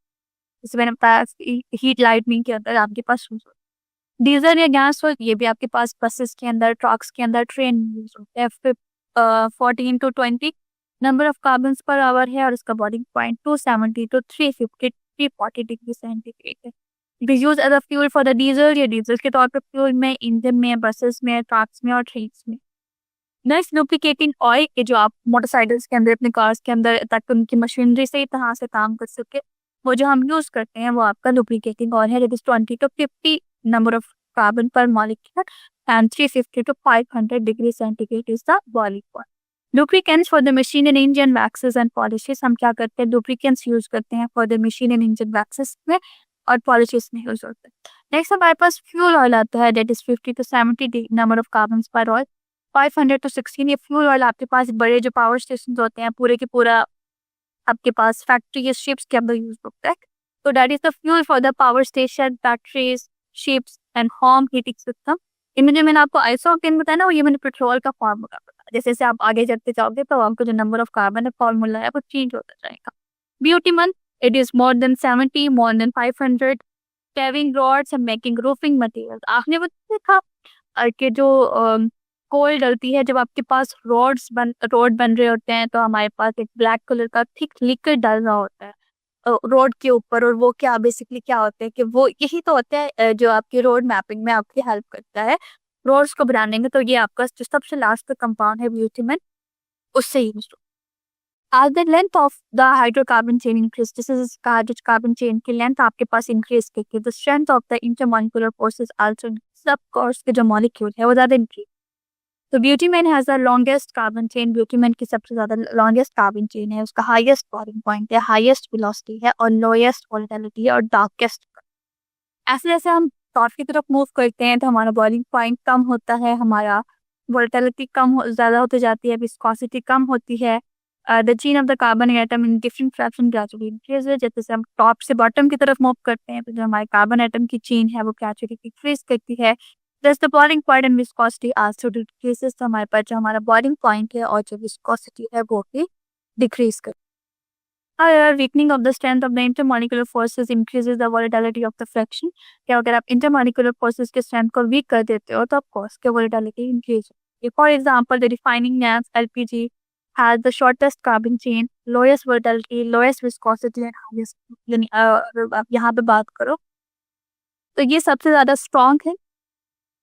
Okay, let me change that colour. ये आपके पास सबसे ज्यादा स्ट्रॉन्ग है। स्ट्रॉन्ग का मतलब है कि इसका बॉइलिंग पॉइंट सबसे ज्यादा हाई है। इनका बॉइलिंग पॉइंट हाई होता है, उनकी वोलेटिलिटी कम होती है, डार्क कलर है इनका, और विस्कोसिटी यानी गाढ़ापन सबसे ज्यादा होता है। अगर आप इसका देखो, इसमें आपके पास बॉइलिंग पॉइंट सबसे कम है और इसकी वोलेटिलिटी सबसे ज्यादा हाई है और विस्कोसिटी सबसे कम। इस हिसाब से आपने याद रखने, इनके नाम तरतीब से याद रखने। अगर आपसे कोई पूछ सके इनकी बॉइलिंग पॉइंट का, ऑफ कोर्स बॉइलिंग पॉइंट भी आपने याद रखने हैं कि आप कि उनको हर स्टेप के कौन कौन से बॉइलिंग पॉइंट है, बट आपने ये भी याद रखना है कि हमारे पास इनकी तरतीब क्या है, ताकि वो अगर आपसे फिगर ना भी पूछे, एग्जैक्ट वैल्यू ना भी आती हो, तो आपको पता होना चाहिए किसका किससे ज्यादा है। ठीक है, तो उम्मीद है अब आपको ये पूरा टॉपिक समझ आ गया होगा एंड इससे आपकी एग्जाम की तैयारी मुकम्मल हो गई है। वापसी कमेंट सेक्शन में हमने यहाँ पे फ्री के नोट्स डाले हुए हैं टॉपर बच्चों के, तो वो नोट्स जाके आप गूगल ड्राइव की लिंक से वसूल कर लें। और अब बात आती है एंड ऑफ चैप्टर क्वेश्चंस की। ये हम यूट्यूब पे नहीं कराते। ये आप देख रहे हैं हमारे इतने बच्चों के मार्क्स क्यों आए, वो इसलिए क्योंकि आपको कॉन्सेप्ट आता है लेकिन उसका जवाब नहीं लिखना आता, इसलिए बहुत सारे बच्चों के मार्क्स नहीं आते। शॉर्ट आंसर लॉन्ग आंसर के जवाब कैसे लिखते हैं, पेपर पे लिखते कैसे, पेपर अटेम्प्ट कैसे करते हैं। इसलिए तो हमारी रिवीजन बैच आई हुई है। रिवीजन बैच में हम आपको सिखाते हैं कि जवाब कैसे लिखते हैं, पेपर कैसे अटेम्प्ट करते हैं। ये कोई नहीं सिखाता आपको पूरे पाकिस्तान में। और साथ में हम आपको 3 गेस्ट पेपर देते हैं, जिससे हमारा आधे से ज़्यादा 70% पेपर तो लग ही जाता है। तो इसलिए तो हमारे इतने सारे बच्चे हैं जिनके 90% से ज़्यादा मार्क्स आ जाते हैं। तो अगर आप हमारी रिवीजन बैच जॉइन करना चाहते हैं ताकि आपके भी 90% से ज़्यादा मार्क्स आएँ, तो आप जॉइन कर सकते हैं। पाकिस्तान की बेस्ट फैकल्टी है यहाँ पे।